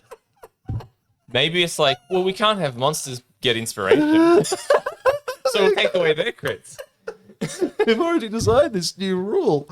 So, yeah, we can't have much. So they want the DMs to have no fun.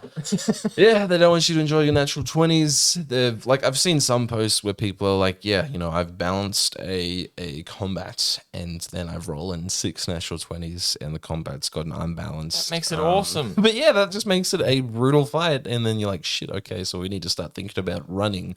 Or, like, this fight has clearly not gone our way. Yeah. We need to now adapt and adjust. Do they mean monster?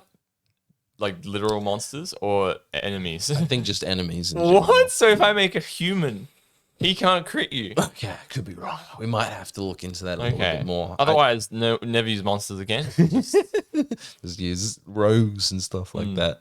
I think, yeah, in general, because I think it is just based around that balancing. There's combat no way thing. they don't manipulate the rogues, because they probably view the rogues as super broken. Yeah, probably now. Do you know how older editions used to sometimes crit? It would be based on what type of weapon you have, Oh, which I kind of liked. Yeah, It was okay. like a dagger. If you crit, you times the damage by 3. Ooh, I see. And like the great axe, you wouldn't times it. It'd just be what it It's is. regular great axe. Or maybe the dagger was like by 5. Yeah, Because of lower dice, but it's like a assassin's weapon. Yeah, okay. So the short sword would be times 3, long sword times 2. Interesting. Damn. Damn. Don't remember which edition that is, but maybe that's a proposed crit system. I kind of liked it, but in our universe, whatever it's called, I have it. I don't know if you know this, but adamantine weapons, if you crit, it's 3 times the damage. I did not know that. That's incredible. Do we have an adamantine weapon? Surely You've one had of them. And I've always, maybe. I don't know. It's been ages since we've played, so yeah, my knowledge has dwindled. Play next Saturday. Oh, wow. In 6 days. Damn. That's exciting. I hope you're ready. I'm not. Before I guess we go into the ads. So Any final D&D thoughts? that was pretty much. Yeah, I was going to ask you what. So after hearing all that, what do you think of One D&D? Will we be using that next week? No. No. It sounds like a first pitch around a table. Yeah, it sounds like, what if we changed things Yeah. to make it new? Yeah. Why are you changing it? To make it new. Like, that's exciting. It also doesn't simplify it, so I don't know what they're doing. Yeah, especially when you're saying you're making this because you're like 5th edition's great, and we're not going to make new editions now. We're just going to improve or make changes. They literally targeted the key aspects of why it's great. Yeah, and changed them. Messed it. Yeah, messed it all up. Some critting. Why would you change? Some of the changes, backgrounds I think is cool. Scaling feats I think is cool. I've always thought that's cool. Raw natural 20. At least I know a few people disagree with me. I always think that the way natural 20s, like how you said you handle them, and just the idea that you can still fail on a natural 20, I think is kind of lame. So I'm glad that that's at least raw wise no longer a thing. But yeah, lots of new dumb stuff. Lots of really new dumb stuff. Okay. One D&D, baby. One D&D. I don't like being like this as well. Like, I hate being the guy that like new version lame. Ugh. But it is. It kind of is. And I didn't want it to be. Themselves. But we can do our own thing. So exactly, and that's why I wanted to preface, as wild and as cool or as lame as some of these rules can be. D&D is just about you and your buddies having fun. Yeah. If I could incorporate the feat leveling up into what we do now, that would be super cool. Yep. And you can. Monsters not being able to crit. I don't know if I'll ever get behind that. On the Nat 20 thing, they're making it official. Yes, that's right. So not just natural 20s, but also natural ones being auto fails as well. Which I can't remember if that was a thing. That was always the case, auto fail. And I think officially they weren't auto fail for abilities. I can't remember. And I don't mind that. I just think, you don't have to be too harsh with the auto fail. Like, an auto fail doesn't necessarily need to be a punishment. It can even just be sort of making fun of the character. Like, you roll a natural one and you don't lose your sword into the lava. But you trip and you hit your head and it's super embarrassing. Depending and you on look the like a situation, I would definitely have them drop. But there would be you've dropped it, it's bounced and clanged, make a dexterity saving throw, or it falls into the pit. For sure. Natural one again, you fall in the pit. 100% I would do that. And that would be one of the most memorable moments. For sure. For sure. And I know everyone that we play with can take that and run with that being hilarity. Yep. Even if this was their character's vendetta story, their nemesis is right there with their mother's, with their mother prisoner with their knife around her neck. They would love that if that was the end of their character. For sure. It's just about knowing your group. And knowing what rules they would like and what rules they wouldn't like, and then making your own if you want or need. I know the gang I run D&D for sometimes are very loosey-goosey, and they like to just sort of throw things out there, and I'll just fucking adapt. I'll just try and think of something. Oh, that's never happened to me at all. Yeah. I'll learn from the best. It's just not fun to say no. No. It's to be like, no, you I can't. think that's a lesson I took early on. It's just like, I don't want to say no. So I don't say no, but I give them not what they expected. Yes. And sometimes I do give them what they expected, and they see the unforeseen consequences of their actions, which is even better. Even better. It's like, you sure you want to turn into a T-Rex in this room where the roof is 10 feet tall? And it's like, sure. Now you've blocked half the people from half the fight, and you're being stabbed in the face.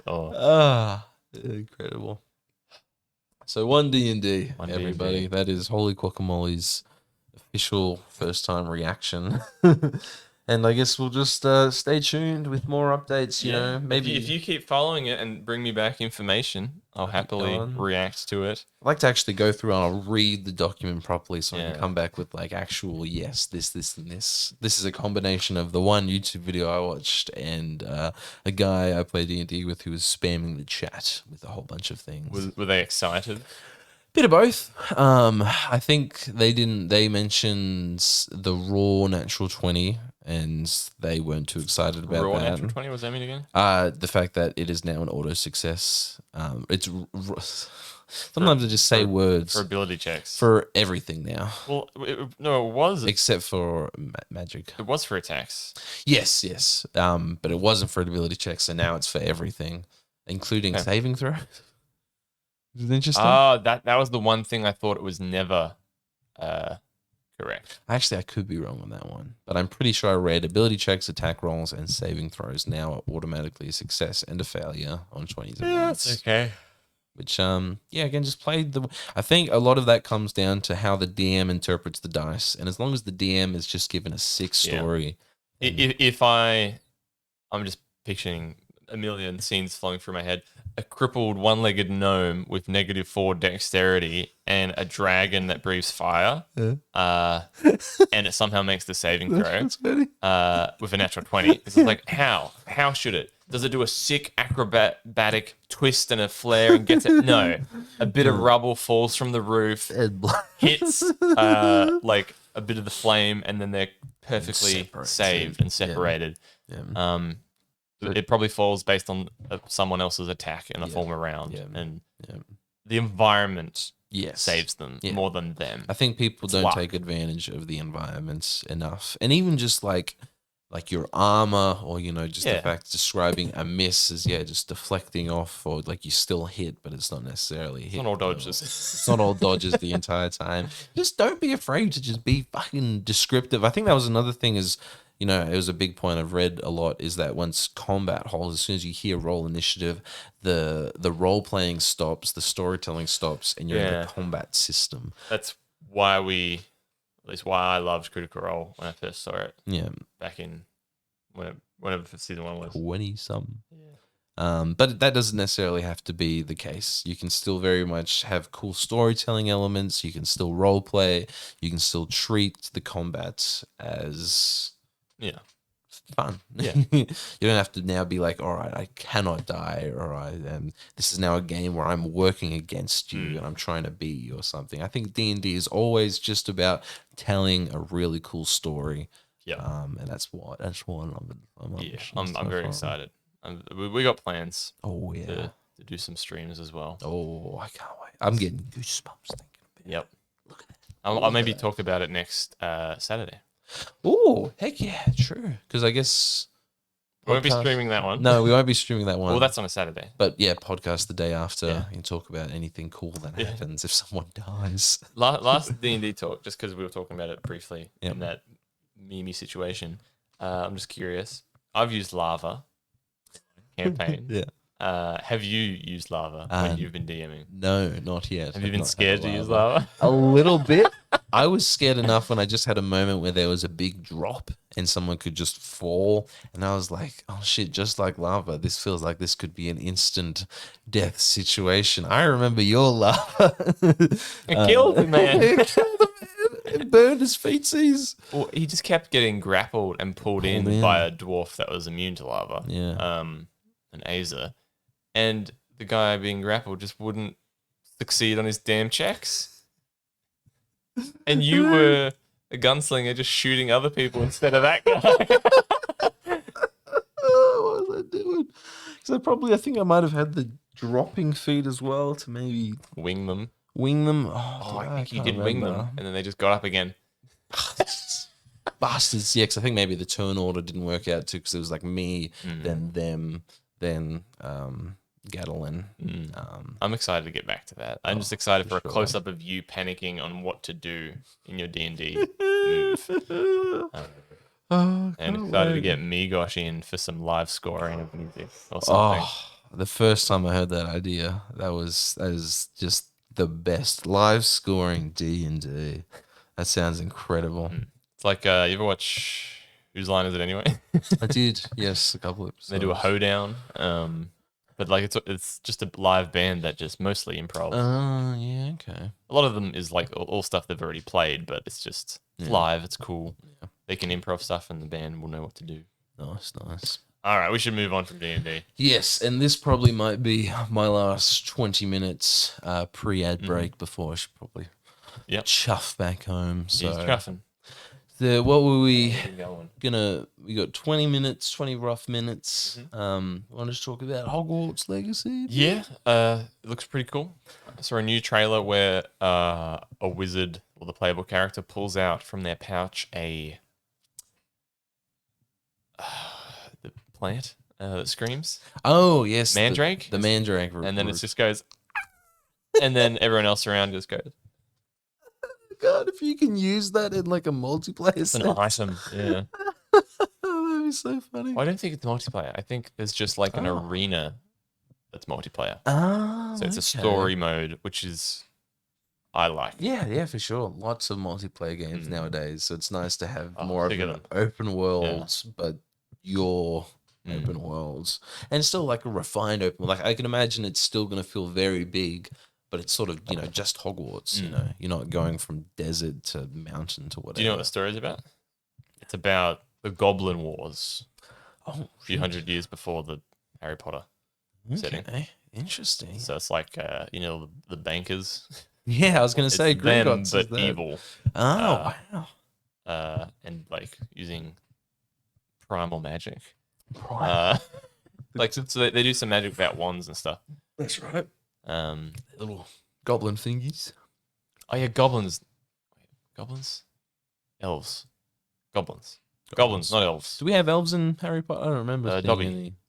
Oh, Yeah, right. They look similar. Of course. But he's an elf. the little sack of foreskin himself. Dobby the house elf. How could I forget? Interesting. Wow. So it's going to be. Is this like J.K. Rowling canon, or is this So, completely? well, the Goblin Wars was a thing. I don't Yeah, know what okay. happens if it's lore or not. Yes. The Goblin Wars was like mentioned in the shows, I think, Interesting. briefly. But you're still just going to be like a student. The student, and then you run down the hill, and there's goblins, and then you'll be like, Shit.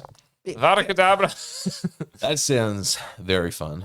I'm very down for more magic. Hogwarts was always incredible. I'm sad that I didn't get more into. I just didn't really enjoy the Fantastic Beasts series. I at never all. watched the third one.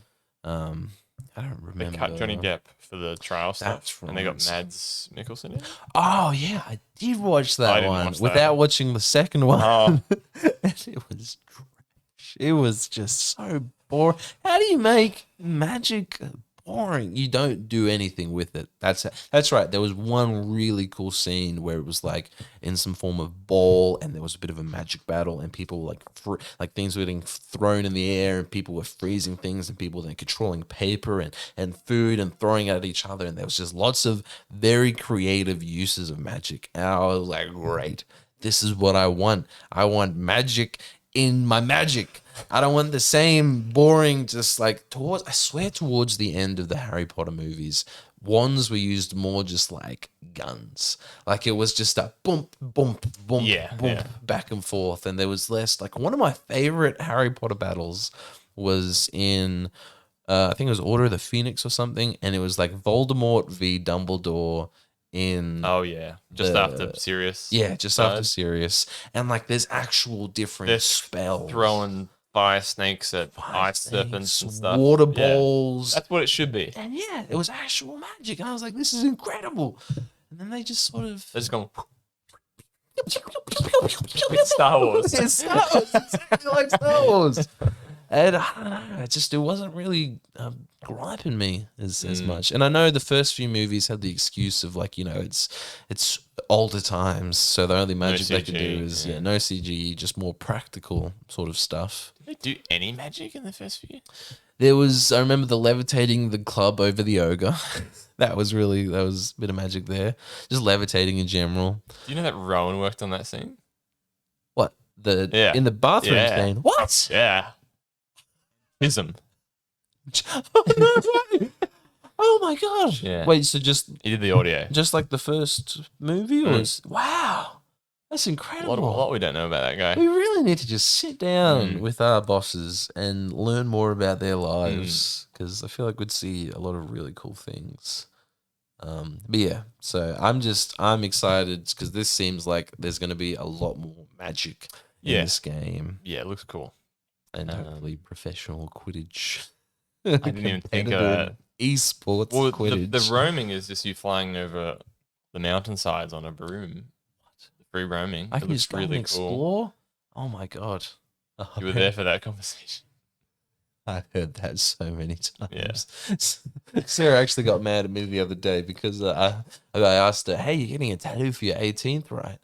When are you getting that?" And she just gave me a look, and she's like, "Brad, you've asked this 3 times already. No. I'm gonna tell you again, and you cannot ask me for a 4th time." I'm so sorry. It just doesn't stick. That doesn't bode well for your future. It doesn't. It's already this bad. Howdy. When is D&D? You're at D&D, Brad. You're on the car driving to D&D right now. How good. I was wondering where I was going. Thanks for clearing that up. I even said the same thing. Wait. And you know what makes it worse? Is this is exactly what Dad does. And it's scary because it reminds me of Dad. I remember once because when we watch our shows, sometimes toward the ends he gets a little sleepy or he gets a little drunk and he's not remembering it as much. So we get to the next week and we're starting the next episode and he doesn't remember. So we have to go through and like watch the past 20 minutes of the past episode before. And every time we do that, he has the exact same reactions, beat for beat. Like the way he reacted last week, he reacts the same. If he hated a character, then he'd be like, he says the exact same words, just like, "Oh, this little shit. I've never really liked them, Brad." Just the way they've been acting. He's speaking like he's spoken it for the first time. Exactly. Like it's the biggest sense of deja vu, and that's no. I'm doing that. Oh God, when you see yourself and your parents. It gets a little scary. But yeah, my memory's poor, but magic, man, Harry Potter should be pretty cool. I guess. Any final things to talk about? We got 13 minutes. I got a quick. I guess this continues on the saga of my shocking memory. Just a quick story about Sarah's 18th. My little sister turned. I guess she's still my little sister. Turned 18 this past week. Had a lovely party last night. I was a little tired this morning. Just sort of looking after them and some of their first time drinking, made cocktails, and that was a blast. I ran werewolf for them. That was very fun, like actual big boy werewolf, like around the fireplace. Oh, nice. And that was actually pretty scary because it was like nights and they were all talking around the fireplace, and I got very graphic with how I described the murders and the killings happening. And that was really fun. But cut to like a week prior to her actual birthday, and I'm thinking about what to get her. And I remember like the last weekend, we went to play basketball together and I asked her to bring a speaker so we could have some music. And she's like, "Oh, I don't know if it's charged or whatever." And she brought like this little speaker and it didn't sound too great. And I remember that when I was thinking for a present, I was like, you know what? It'll be cool. I'll get her a new speaker, like a brand new Bluetooth speaker. She can bring it to basketball, or she works out a lot more now. She can take it to the gym or whatever. It's going to be great. go to the shops, get it like top of the line. It was like I had a friend at JB, got a discount, like this $250 speaker down to like 180 something. I was like, perfect, great. I'm gonna see him like not cheap while also still being a little cheap, and it was perfect. And I it comes to her birthday, and I walk in the door to give it to her. And as I'm walking in the door, and I'm standing in the kitchen with Mum, she's walking up the hallway, and in her hands, she's holding a speaker. And it's the exact speaker that I got her. Different color. It was blue, and I got her a rainbow one, but it was the same one. And a friend was behind her, and I just gave her a look, and I was like, oh. So you got a new speaker, huh? And I was getting ready for the disappointment that her friend just got her that speaker, and I got her the same gift. But she said, no. This is the speaker I've always had. That was, in fact, the speaker that she brought to basketball. So not even a week prior, I saw her with that speaker, and I was like, I'm going to get her a new speaker. Wait, why? So you saw her with the speaker, and you're like, damn, she deserves a new speaker. And then you gave her the same speaker. But why did that speaker look not good enough? Well, it wasn't even that it didn't look good enough, because I guess I didn't really get that good of a look at it. I don't even think I remember looking at it. I just remember what speaker we used to have while I was still there. And it was just like a shitty bathroom speaker that was like waterproof. You could like stick to the wall. That's what That was one of the selling points for when you got six to the wall. It's waterproof. Oh, hell yeah. This is so good. Look at all these features. And it was the exact same speaker that I saw her have and thought I would get her a new speaker. Oh, God, that's when it really hit. That's when it's like, Brad, I think we need to make a change, maybe change the lifestyle a little bit. Apparently, a big part of remembering things is sleep. Apparently, when you go to sleep at night, that's when your brain moves things from short-term memory to long-term memory. So getting like it moves the knowledge of chicken keeping to to the bin. What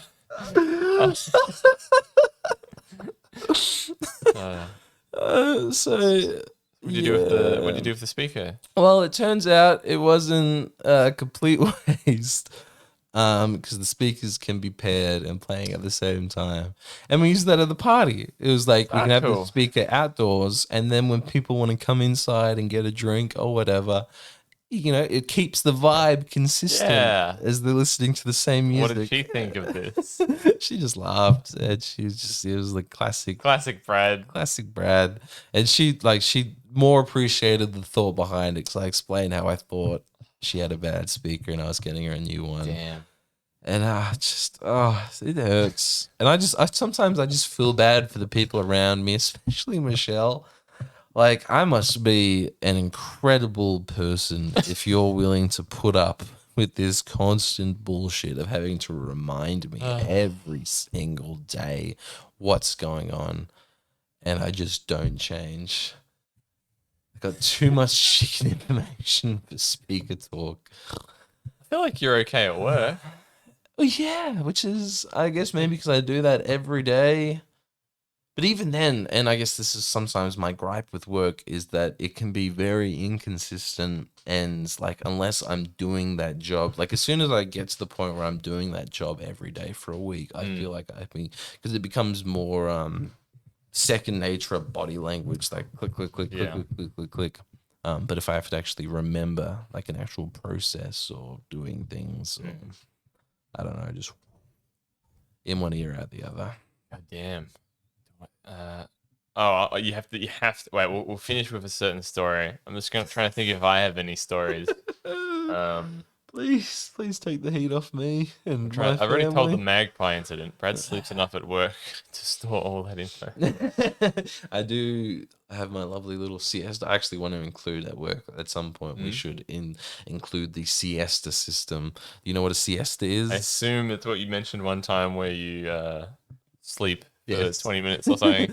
You take a 30-minute to hour, I don't remember if it's a set time, nap at midday every day, and it resets you, gets you re-energized for the rest of the day, and that sounds perfect. Maybe if we had like a siesta, is that what you call it? A siesta room.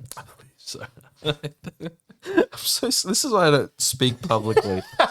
Because I don't know if I'm talking absolute shit. I can be so confident.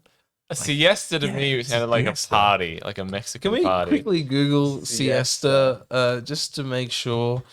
Maybe siesta nap if it doesn't. 6 hour has been used to indicate a period of time which the day when shops in Spain, other hot climates would close for a few hours in the afternoon. Closing allowed people to eat, rest, and escape the heat. So it's when it's too hot to do anything, people rest. Or that one in the corner there. A siesta is a short nap taken in the early afternoon, often in the midday meal. So just, yeah, I guess it originated when it was just too hot to work. So you just needed a moment to cool down while the sun was at its peak. Yeah. But now I guess I'm using it more in the sense of I'm just a little too Doesn't matter what the tired. weather is. Doesn't matter the weather. I just want a little nap. I just worked. It's been a really hard day, and I just want to rest for like an hour or something. There's a storage room in between Rowan's office and our office where it's just storage. Yeah. If we could like clear it out, make it siesta room. Yeah, Yeah. that'd be incredible. Because apparently that's like a thing. Like I looked into the study of naps, and that's why sometimes when people take like an hour and a half nap, like that's bad because that's a groggy nap because your brain is now getting into that process of like, all right, I'm shutting down. We're doing an actual sleep now. I will be asleep for like 8 hours. And then you get a rude awakening, and your brain's like what? I was already getting in the prepared process of falling asleep. I'm actually going awake. But if you nap for like 30 minutes to an hour, your brain doesn't get that. You fall into a deep sleep, deep enough where you can actually rest, but your brain isn't thinking that this is going to be an 8-hour process. Yeah, I've done that sometimes getting home from work and then sit on the couch for 30 minutes and then maybe close my eyes, but also not a lot of time passes. Yeah. Silence. 30-minute silence. Yes. Yes. Resets me. Perfect. I can't think of any stories that I want to say. Just it's been a good couple of weeks. Yeah, it has been. A lot Yeah. of incredible news. Yeah, a lot of things happening. Which hopefully keep continuing and flourishing in the future. Yeah. But we've got 5 minutes. I think I know what story I want to hear from you.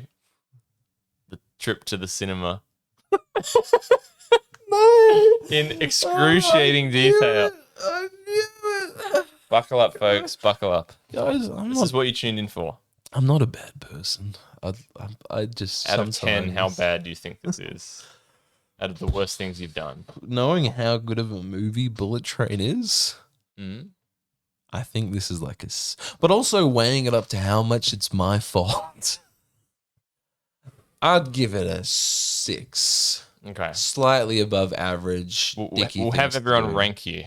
Yes, please. And keep in mind all the details, all the context, everything prior, and just who I am as a person. I'm a little bad guy. So Bullet Train came out, and really good movie. Good move. Good movie. Strongly recommend seeing it. I was excited to see it. I was excited to see it for a long time, which is especially why this is soul crushing. Because as soon as I saw the first trailer, I was like, "This is going to be incredible! I can't wait to watch it." And so many people saw it before me. I didn't get to see it. It's like a week and a half till after it came out, and everyone was teasing me about it. But I finally got to see it. So I'm at the movies. We're going to go see it. We're already a couple of minutes late. The movie, I don't know if I'd mentioned this, the movie had already started, which was rough because Michelle, now working at the cinema, told me there was going to be 20 minutes of ads, so we still had plenty of time to go in, but go in. It's pitch black. The movie started. Now, that's important. It is pitch black in the cinema. It is very hard to see things when you're walking around, all right? So I'm walking up. I see my row, and it's pretty filled, all right? There's a fair few people.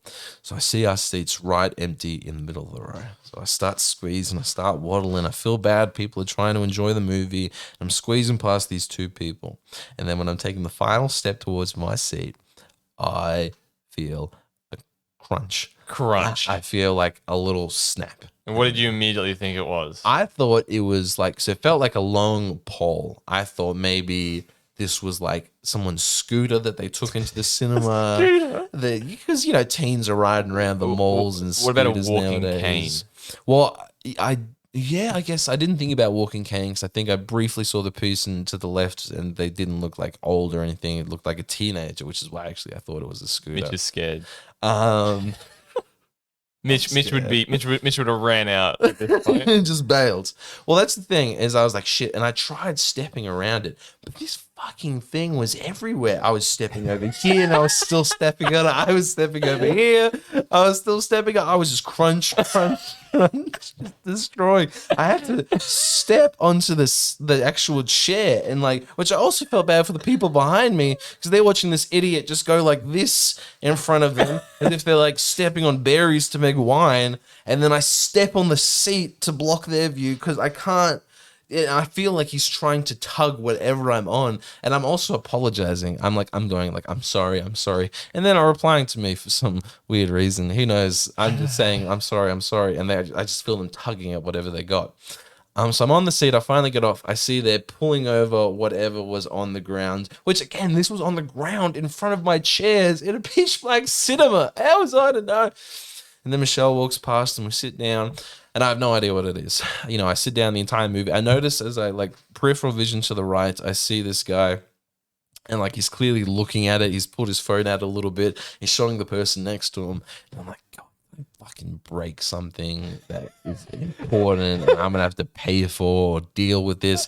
And it didn't ruin the movie, but I was just sort of anxious the entire time watching the movie. You didn't know for the entire movie? I didn't know for the entire movie what it was. That. I was just sitting here like, I've just fucked something up. And then you were there laughing. And I was laughing. I was having a great time enjoying the movie. I was wondering why the person next to me wasn't enjoying the movie as much as I did. I guess, man, they must really be upset about whatever I broke.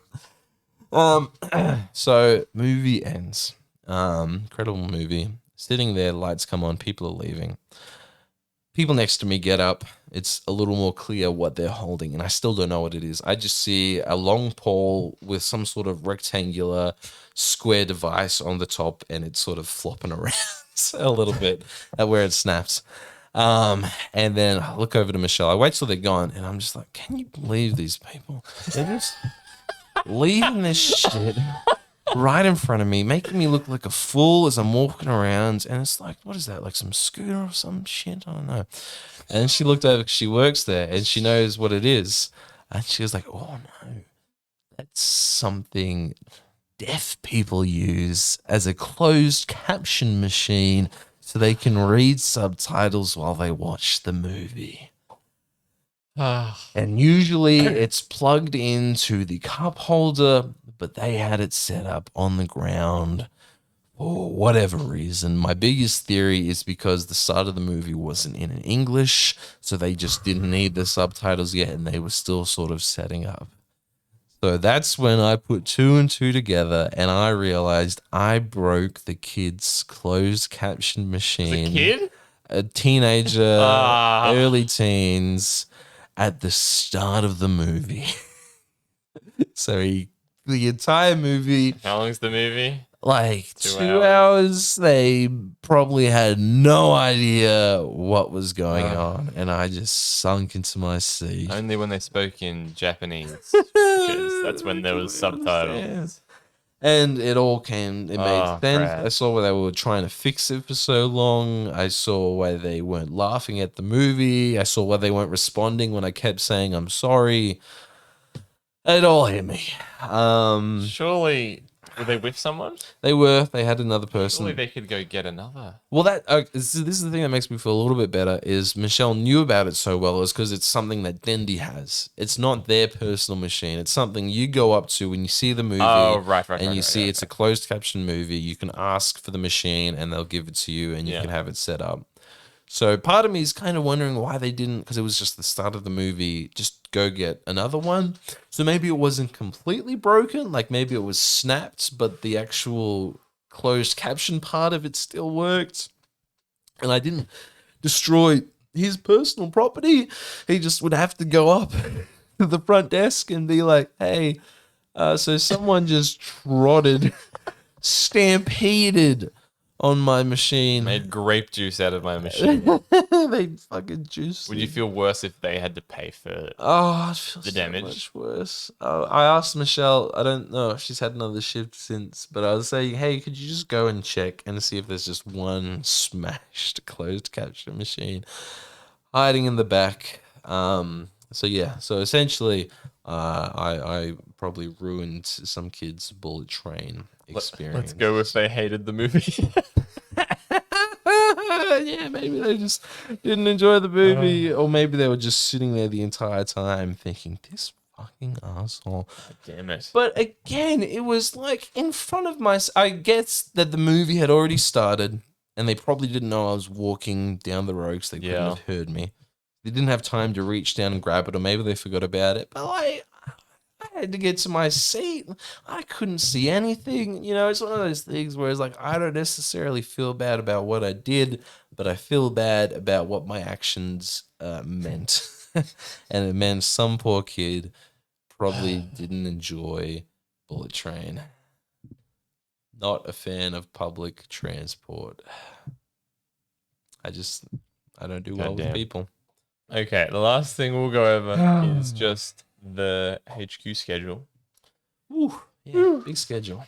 And so we're doing the podcast, and it's gone for 2 hours, Brad. Oh shit! Half an hour more than canned. Oh my god. But yeah, this has been episode 2 of the HQ podcast. It will go to YouTube, and I'll maybe find some highlights if there's any. Not the final story, you know. It's a bit long for a short, so unless it edits nice, who knows? But Monday we've got Adam streaming at 8 p.m. Heck yeah. I'm not sure what he's going to be streaming. Eat more carrots, Brad. Maybe that's a memory thing, or maybe that's a night vision thing. Might be both, actually.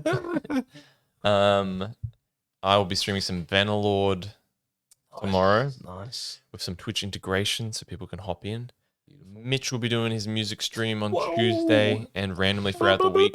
He said he promised he'd make me a thong song at some point. Song. Yeah, because we were talking about my flip flops. Oh, that's right. We're going to call it the flip flop song because I believe the thong song is taken. So I'm very excited to see the progress on that, Mitch. I didn't even have to pay 1,000 bits or channel points or whatever it was that was the request. I think it's like 100,000. HQ advantage.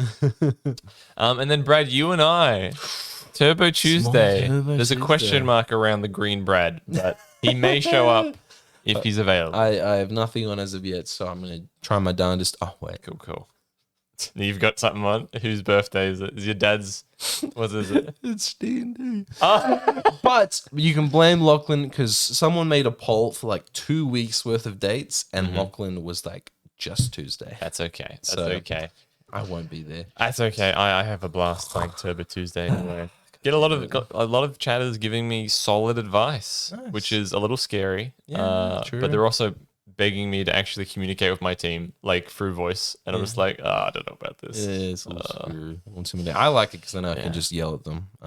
So maybe we'll do it more when I'm there. Yeah, If they're me, I'll give them a yelling. yeah. That's just the metal box we're in expanding due to the heat. Oh, gotcha. No one's creeping on the roof. Yeah. Wednesday, Stone Block will be coming in a few weeks when Cam has settled into his new house. Oh, yes. So you're more than welcome to join in that. It'll probably be me, Adam, and Cam, and then you and Lachlan randomly if you ever want to play Minecraft For sure. in a secure schedule. Nice. Thursday is Mitchell at 11 a.m.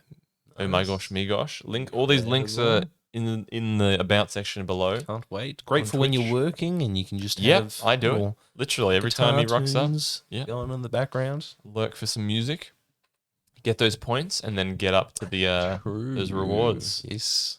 Make him play Wonderwall at some point. We all just spam Wonderwall one day. We wait 5 years to get the channel points, and then we make him play a day of Wonderwall.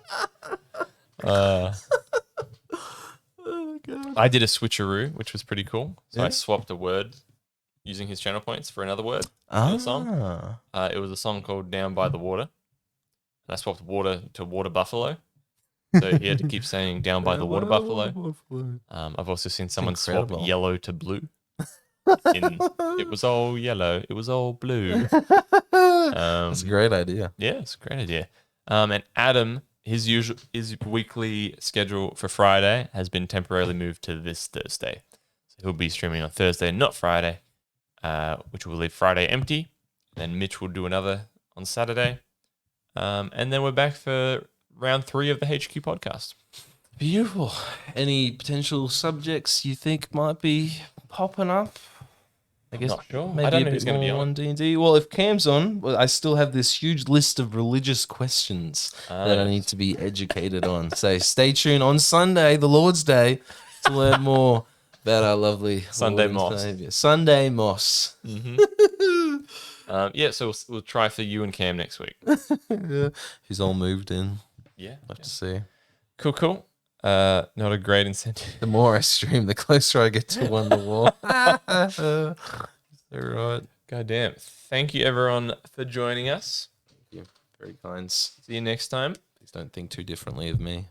No, of course not. Of course not. Of course not. All right. Thank you, everyone. Have a lovely time. If you're not already following.